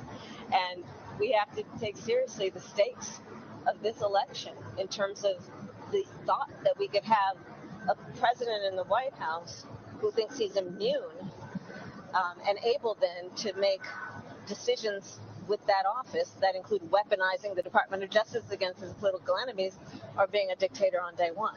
And speaking of, you know that Chief So what Trump actually said was, I would be dictator for a day and begin mass illegal immigration deportation and drill, baby, drill. That's it. Those are only two things that he said. These guys just like keep going.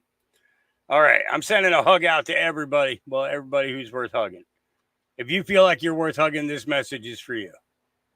After 6 seconds in a hug, the brain starts to release oxytocin and serotonin. If you hold a hug for 6 seconds, your brain now starts to release, by the way, serotonin and oxytocin into both of you. Oxytocin, you're getting pleasure from that. It also increases your immune system and reduces depression. If you can hold the hug for 10 seconds, you get what they call a serotonin oxy flood. So you're not only giving yourself that gift if you can do it, but you're giving yourself the gift to other people. When you hug somebody, all the data tells us, hug it for 6 seconds, you both get the gift. You wait, if you do 4 seconds, you don't get any of it. Hold it for 2 more seconds, and you get this flood of oxytocin and serotonin. That's just one of God's greatest gifts. It's basically the gratitude chemical, if you want more gratitude. After a... Yep. 6 second hug. 10 seconds is better. Yeah. All right. So as I was saying, Hurricane Beryl is the earliest Cat 5 hurricane in recorded history. People are now speculating whether it has been geoengineered or not. Is the Bouvet Island blob one anomaly that demonstrates man-made weather modification in the South Atlantic? Could this be the smoking gun? Let's see. I'm about to share with you images I don't believe anybody has seen about the South Atlantic blob anomaly. I have a whole playlist on this now. I've showed you how the blob appears above Bouvet Island. I've showed you how satellite images have this area blocked out on one of the days the blob was appearing, and how if you go northwest, there's a very strange, almost Yagi-Uda antenna pattern. But look at this. These were sent to me from someone who monitors NASA cloud images. Look at this shape coming from Bouvet Island. I'm just a lowly ham radio operator. Okay, I just took an interest in this and I'm sharing videos. What is this coming from Bouvet Island? It's consistent. Over years, we're talking years. I'm putting the dates. You guys tell me, did stuff happen around these dates? Look at this one. What? What?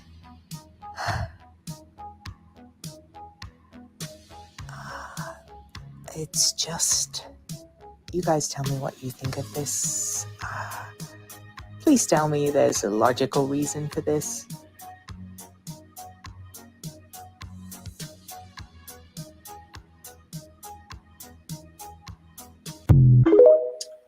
Yeah. Yes, it was. HAARP was trending on X yesterday. Yep. This American move to Asia reflects back on the United States. Let's take a listen.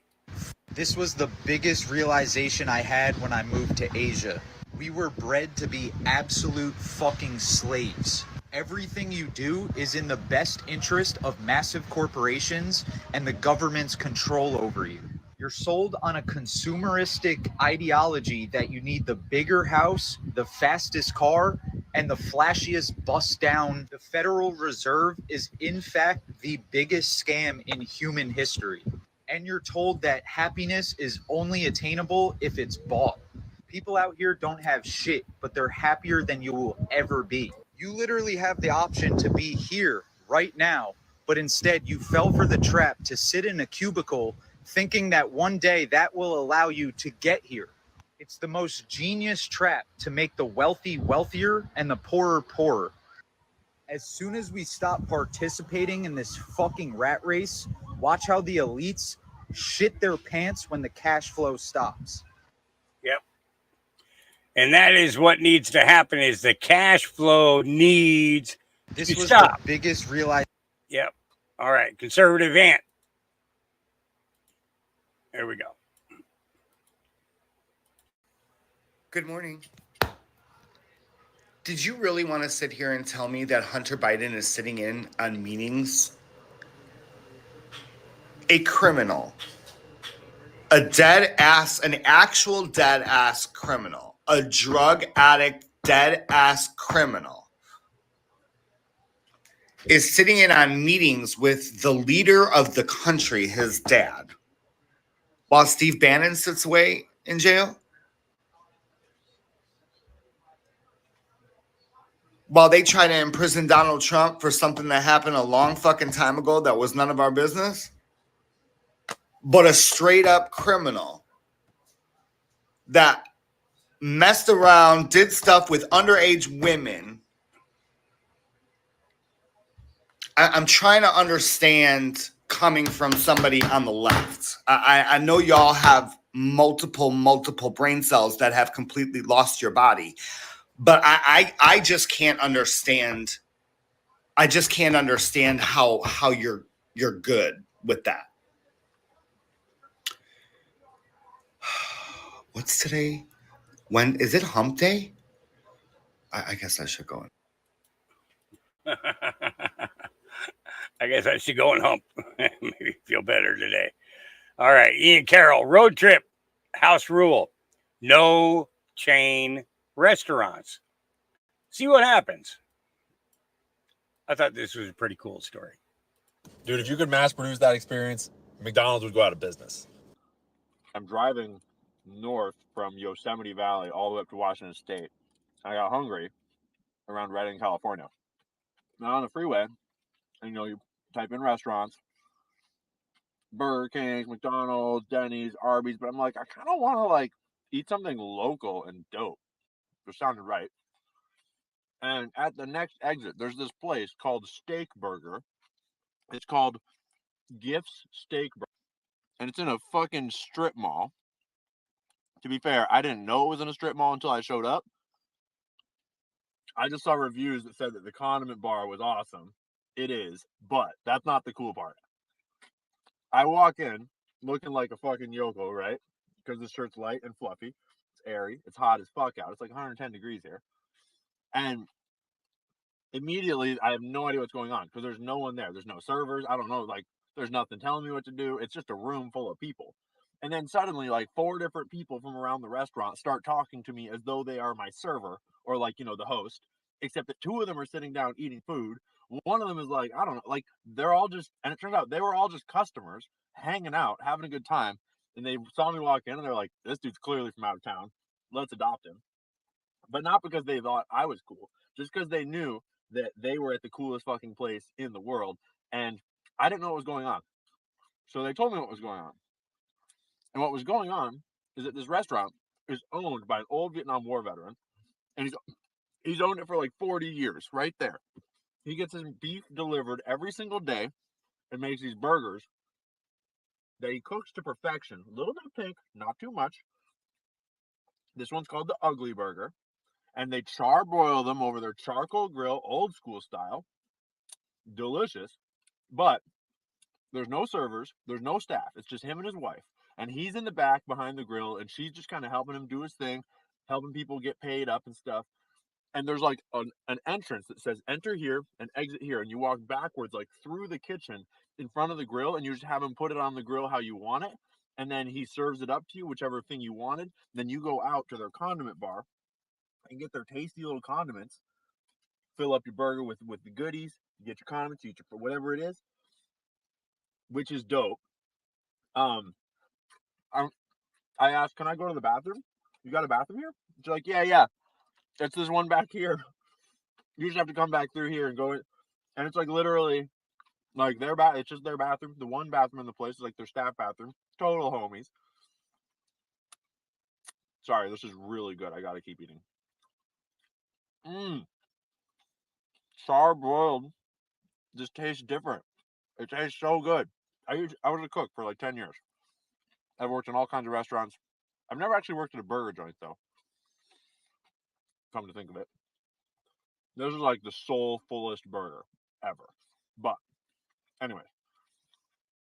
So I order my burger and I come out And they're all immediately talking to me. They're all talking to each other all over all the different tables. It's just like one big party of homies. They're talking to me. They're asking me what I do. I had mentioned that I needed it to go because my dog is in the car and the AC's on. And so they're like, oh, what kind of dog? Oh, where are you traveling from? What's going on? We make friends. We're talking shit. They're talking shit. They're talking shit about the owner. I'm like, what burger should I get? They're like, the ugly one. I'm like, what makes it ugly? They're like, the person that makes it. They're just fucking unhinged, like 70-plus-year-old, like Vietnam veterans. It's definitely a conservative vibe. Like, they don't give a fuck. So if you're super liberal, you might be a little offended if you go in there, but only because you choose to be. They didn't say anything like overtly offensive. They were just being wonderful, hilarious people, and they weren't afraid to talk shit, and I wasn't afraid to give it back. And I walked out of there feeling like I had just gone to a family reunion with the coolest fucking, like, uncles and grandpas that I'd ever met in my life, with the best burger I've ever eaten in my life, and one of the coolest family founder-owned businesses I can even never remember being to. That's like top 5 restaurants of my whole life. And it's literally just a hole in the wall in some fucking strip mall in Redding, California, where it's 120 degrees out. And Homeboy has been running that hole in the wall for 40 fucking years, since before I was born. And all over the walls, they've got fucking collectibles and cars and pictures and like all this memorabilia from their whole, like all their time together.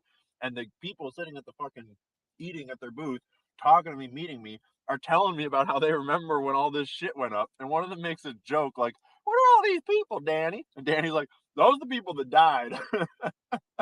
They're the ones that died along the way.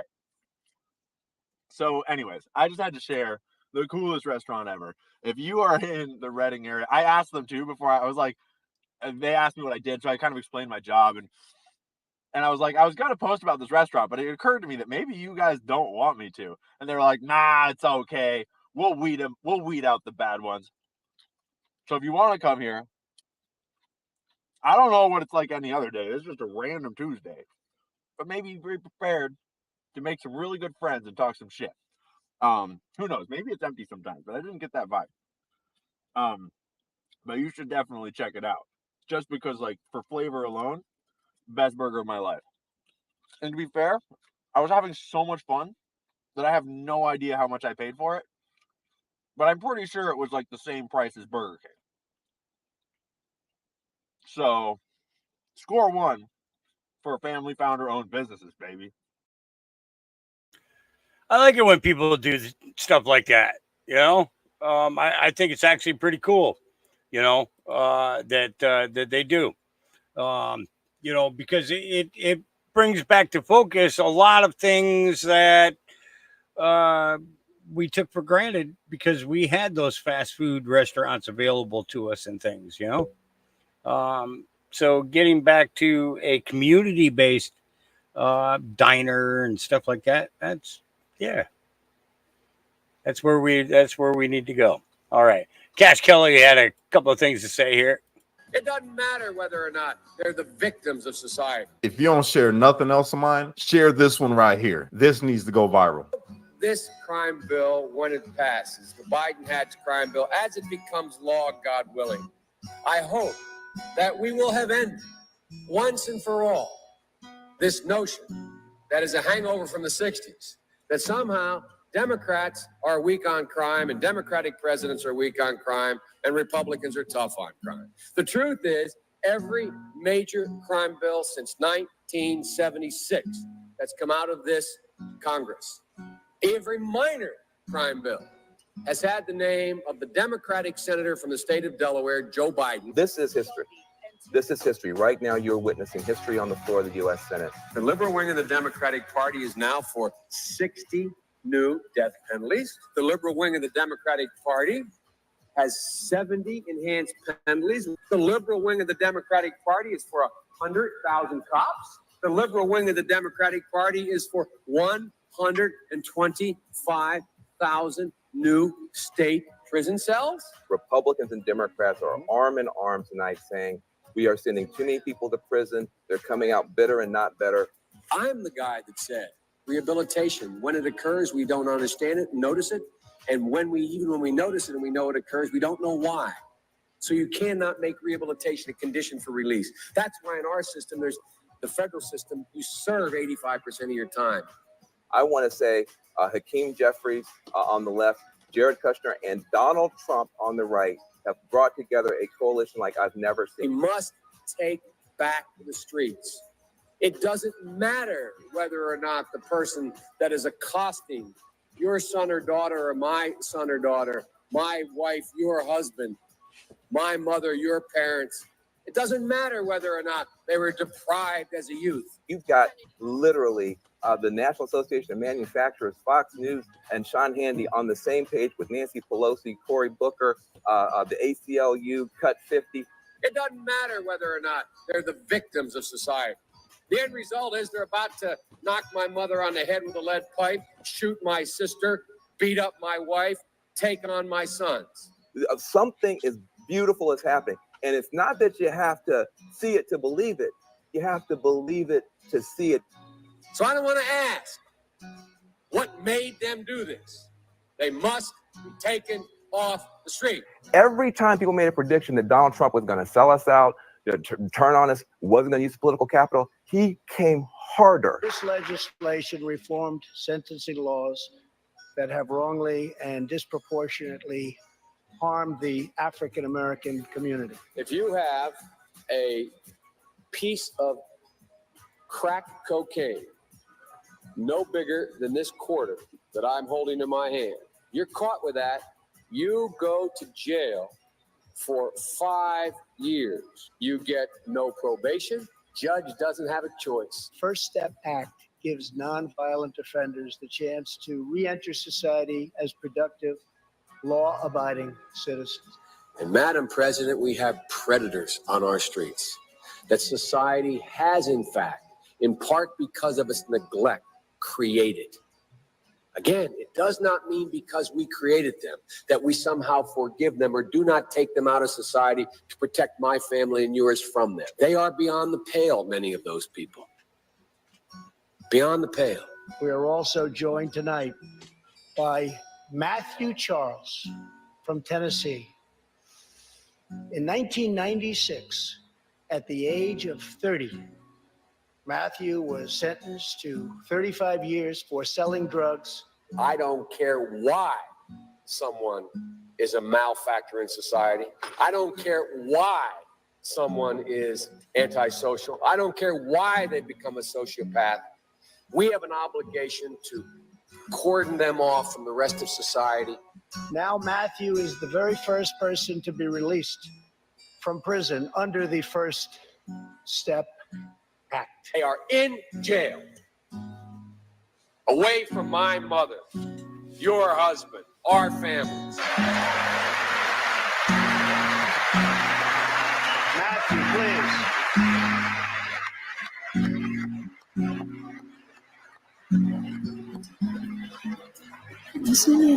And Donald Trump has got to get the credit.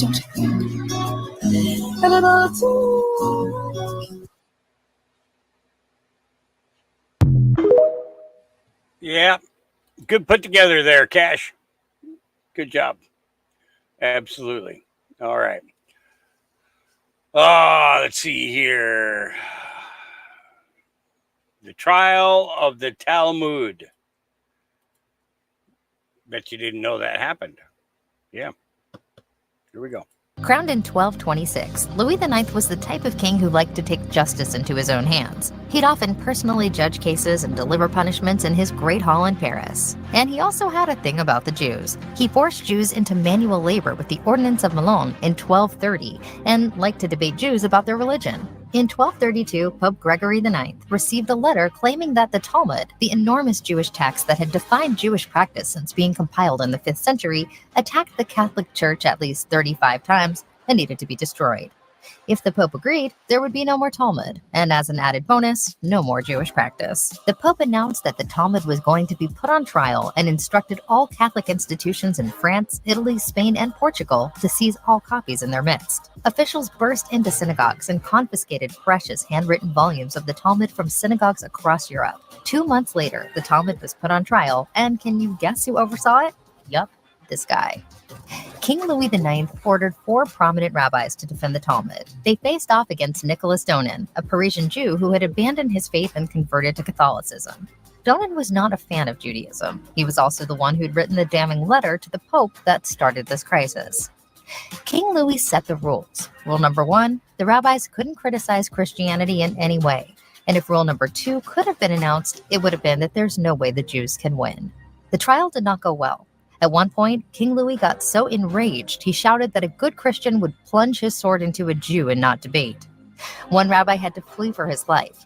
The remaining prominent rabbis argued all they could, but the Talmud was found guilty and condemned to burning. 2 years later, officials searched all over France for any remaining volumes of Talmud and other Hebrew books. On June 17, 1242, 24 wagons deposited close to 10,000 books at the Place de Grève near Notre Dame Cathedral, where they were burned. After the trial, King Louis expelled the Jews from France and led crusades to the Holy Land that targeted Jewish communities along the way. And even with his crimes against the Jews, they still named a city after him. How about that for history? Yeah. How about that for history? Yep. Trump is not a convicted felon. I hope he sues the shit out of everyone. Here we go. Is it now fair to say that we can push back on this idea that Trump's a convicted felon? It's like, it's kind of TBD. Is that fair, Will? Based on the Supreme Court decision that they got to that conclusion, maybe using unconstitutional means. Trump is not a convicted felon. Let's say that again. Trump is not a convicted felon. A jury verdict is not a final judgment until the moment of sentencing, which now may never occur. I love that. Trump is not a convicted felon. That's a huge narrative wrinkle. I think that's important, Will, because they're saying this every day. Is it cause for the Trump campaign to be able to sue when they say convicted felon, or is that because it's technically not correct? I'm going to watch my words here, but I'll say that we sued George Stephanopoulos for defamation, or President Trump sued George Stephanopoulos for defamation. If I were folks on the left, I would choose their words very carefully in the months ahead. When Will Scharf makes a statement like that, you better take notes and listen very carefully. I interrupted you. Just repeat it one more time. Trump is not a convicted felon. Why? A jury decision is not a final conviction. Is that correct? Yeah. When we say convicted felon, we're talking about a final judgment. Final judgment is not entered until the point of sentencing. So the fact that the jury returned a guilty verdict does not make President Trump a convicted felon. Until the day he is sentenced, he is not a convicted felon. And now it looks like he may not be sentenced at all. We've pushed back sentencing over 2 months. And Judge Merchan acknowledges in his order that sentencing may not even be required in this case, which indicates that he believes, as the prosecution clearly believes, as we certainly believe, that there are deep evidentiary issues in the way that this case was presented at trial, certainly deep issues relating to the Supreme Court's opinion on Monday.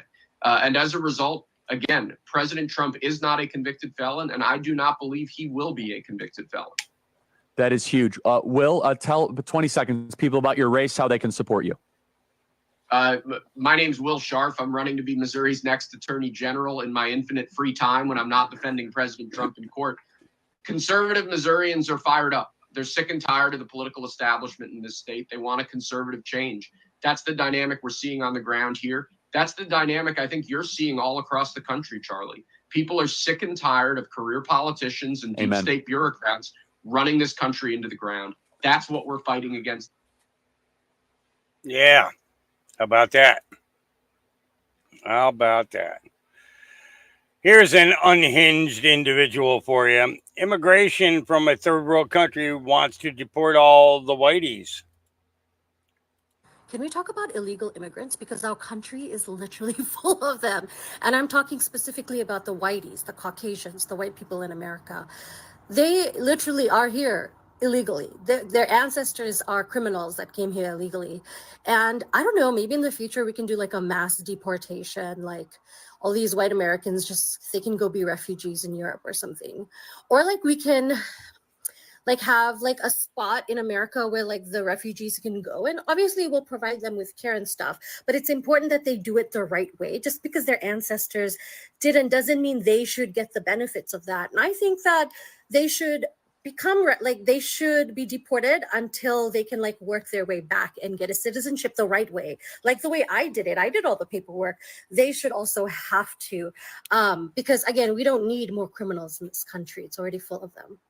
Can we talk about illegal? Yeah, I think maybe you need to go back to your own country. Yeah, that's what I think. And Anna Hoffman says, I had no idea 2 Michigan schools were in lockdown last week due to illegal immigrants. We have now confirmed that armed illegal immigrants forced 2 Michigan schools to enter into lockdowns last week after a police chase gone wrong. The 2 men were stopped in Taylor, Michigan. They led police on a pursuit. They had to employ helicopters, canine units, and drones to track these men down. They got their car stuck in a field nearby 2 schools, and those schools had to enter in a lockdown because the men took off on foot. They had guns and they had drugs with them. And our students literally had to shelter in place inside of their schools because illegal immigrants with guns and drugs were running around outside of their school. This is Biden's America, folks. This is what open borders are getting us. Our Michigan communities are now being terrorized by illegal immigrants with guns, and our kids are having to shelter in place in school because of our weak borders. This is unacceptable. This cannot continue to happen. We must secure our borders, and this president, Joe Biden, needs to be held accountable for failing and endangering the American people. This has got to stop, people. Vote Trump 2024. Yeah. All right. Government control governmental control and govern you mentally. Here we go. The whole system you living in is the Baphomet. The schools, the churches, the doctors, the lawyers, the judges, police officers, firemen, daycares, gas station workers, fast food workers. All of that stuff is the Baphomet. This whole world is built on a democracy, which is demonic. That's why the word demon is in democracy, because it's demonic. It wasn't never meant for people to be free. It was meant for people to be in a slave-like system to keep people down. The spirit never wanted people to come here and work because it wanted people to raise their consciousness and elevate. You can't elevate your consciousness and your mindset if you always at work. It's impossible to do so. And see, the Democratic or these people that created this infrastructure of work and corporations and businesses and stuff, they made it for you to be distracted from the higher version of self. Truck drivers, plumbers, electricians. I know a lot of y'all feel needed in society, but it's all demonic because what we need was already here. We never had to seek and find or get anything transported to us because it was already in Mother Nature to begin with. Everything we needed was already here, but they took a lot of the crops and things like that had information and properties that help us live on our own. They took it out of Mother Nature and gave us a false alternate reality so they can do what? Control. And governmental. That's what government is. It's to govern your mental. They did all of this stuff to control and minimize your ability to elevate as a spiritual being because we was all put here to have a human experience. We're all spiritual beings having a human experience. And that's why a lot of y'all feel so frustrated, tired, irritated, and angry. It's because you starting to realize you've been fooled. The whole system, the school, from the time you was born, they're making you have to get immunizations and all that stuff. You starting to realize that you've been bamboozled the whole time. So imagine a lot of us that's been sitting on this information for years trying to transcribe it to people, and it just didn't get through to people. And now they finally realizing it. It's like you having a dark night of the soul to where it's like ripping away everything you thought and replacing it with what is. And it's really allowing you to realize that you've been forced to live a life that you didn't want to live, and you angry as hell about it. And I get it. But the key thing about it, y'all, you can't be mad at each other. And I know it's easier said than done. I know y'all be wanting to slap people upside their head like this is what it is and this is what it ain't. It reminds me of that movie They Live. If you've never seen it, that John Carpenter movie, you need to go watch it. Because it has a lot of messages in it. They've been trying to tell you the stuff. They've been playing in y'all face the whole entire time. They can't do nothing on this planet without people's consent. That's the secret to it all. You know, you have to consent to it. And a lot of y'all, you get up, go to work every day, and I think time is an illusion. You get up, you live all of these false narratives and this man-made construct every day. And, you know, you start to see like, hell, I'm just like a hamster on the wheel. I'm doing all of these things, but I don't feel like I'm getting nowhere. I don't care how much money you got or whatever.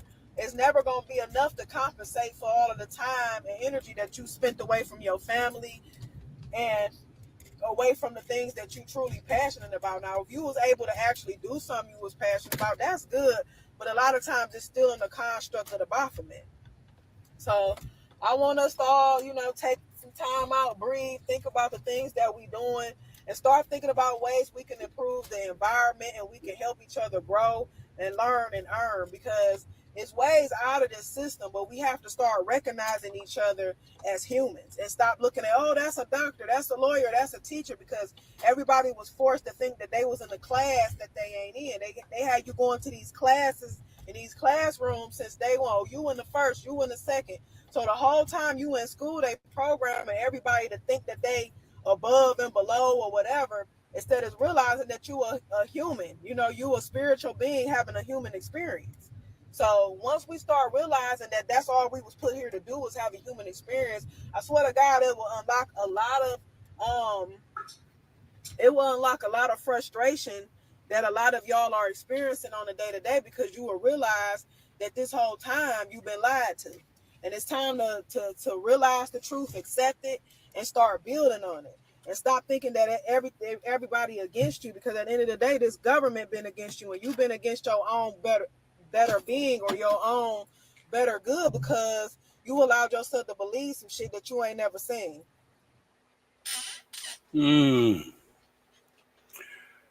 Well, I will say this. I ain't never seen Jesus, but I believe him.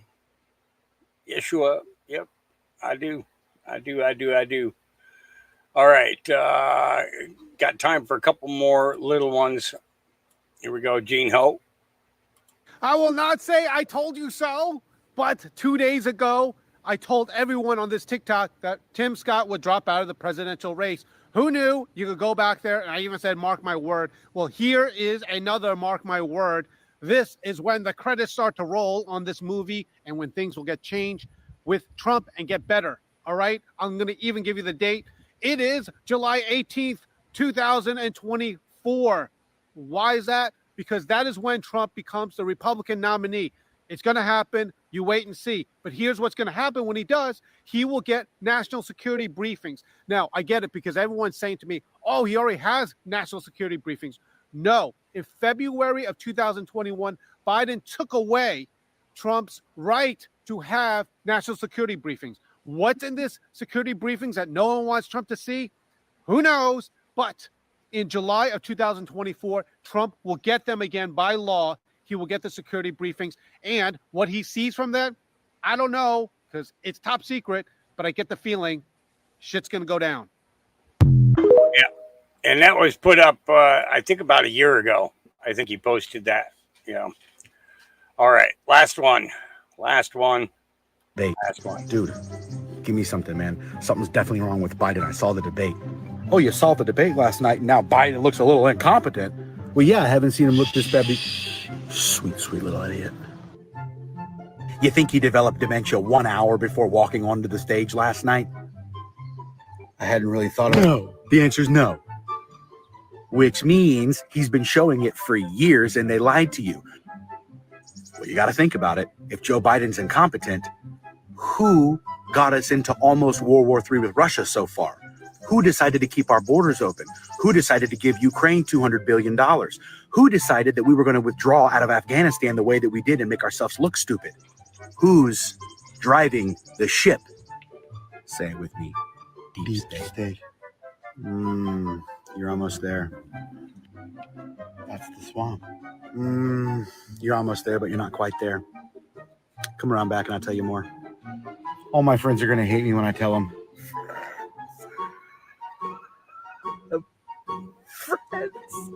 All All right, we're going to try this one more time. See if we can get this to work.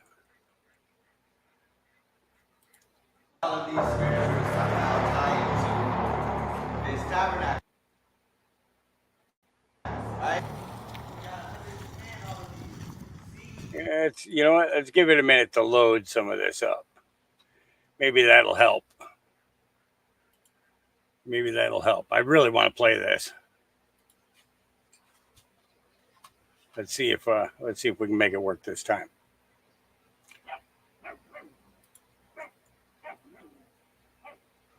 Wow, that spinning wheel.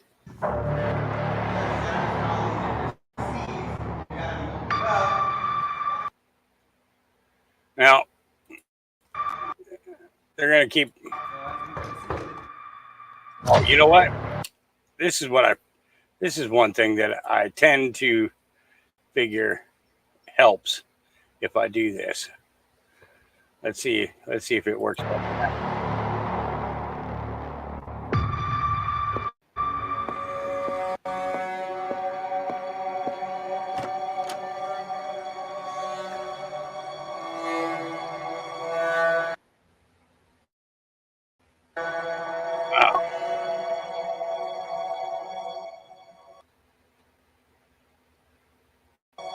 Really? Dang. Let's try it lower. I hate having to do this too. I really, really do.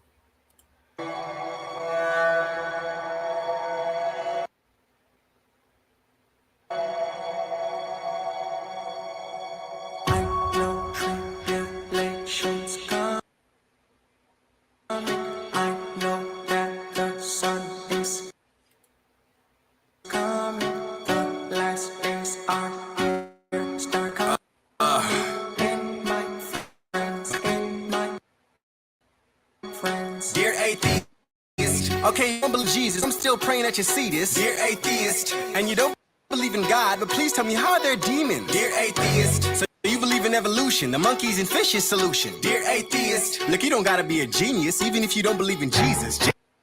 Jesus, how they brainwash man so bad to make you think you came from a monkey? I guess the same way they brainwashed Egyptians, making them think when you die, you... Now, I hate it. I hate that. And I dropped the DPI on that all the way down as low as it could go. Still can't get it to play. Yeah, that's and you know what, guys, anytime I go to any of you guys that are watching, when I go to your channels, I get the exact same thing. Okay. That's why I tell you guys most of the time that I won't open YouTube while I'm podcasting, because if I do, this happens. Okay. But even when I'm not podcasting and I go to a YouTube channel, I get the exact same thing, you know, but everything on X seems to play okay. Yeah, I think there's something about that. All right. Well, I tried. So, Dear Atheist is the name of it.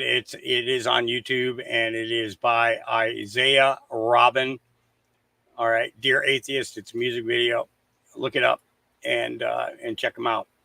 All right, guys. With that, we're almost at 4 hours, and I got stuff I got to do.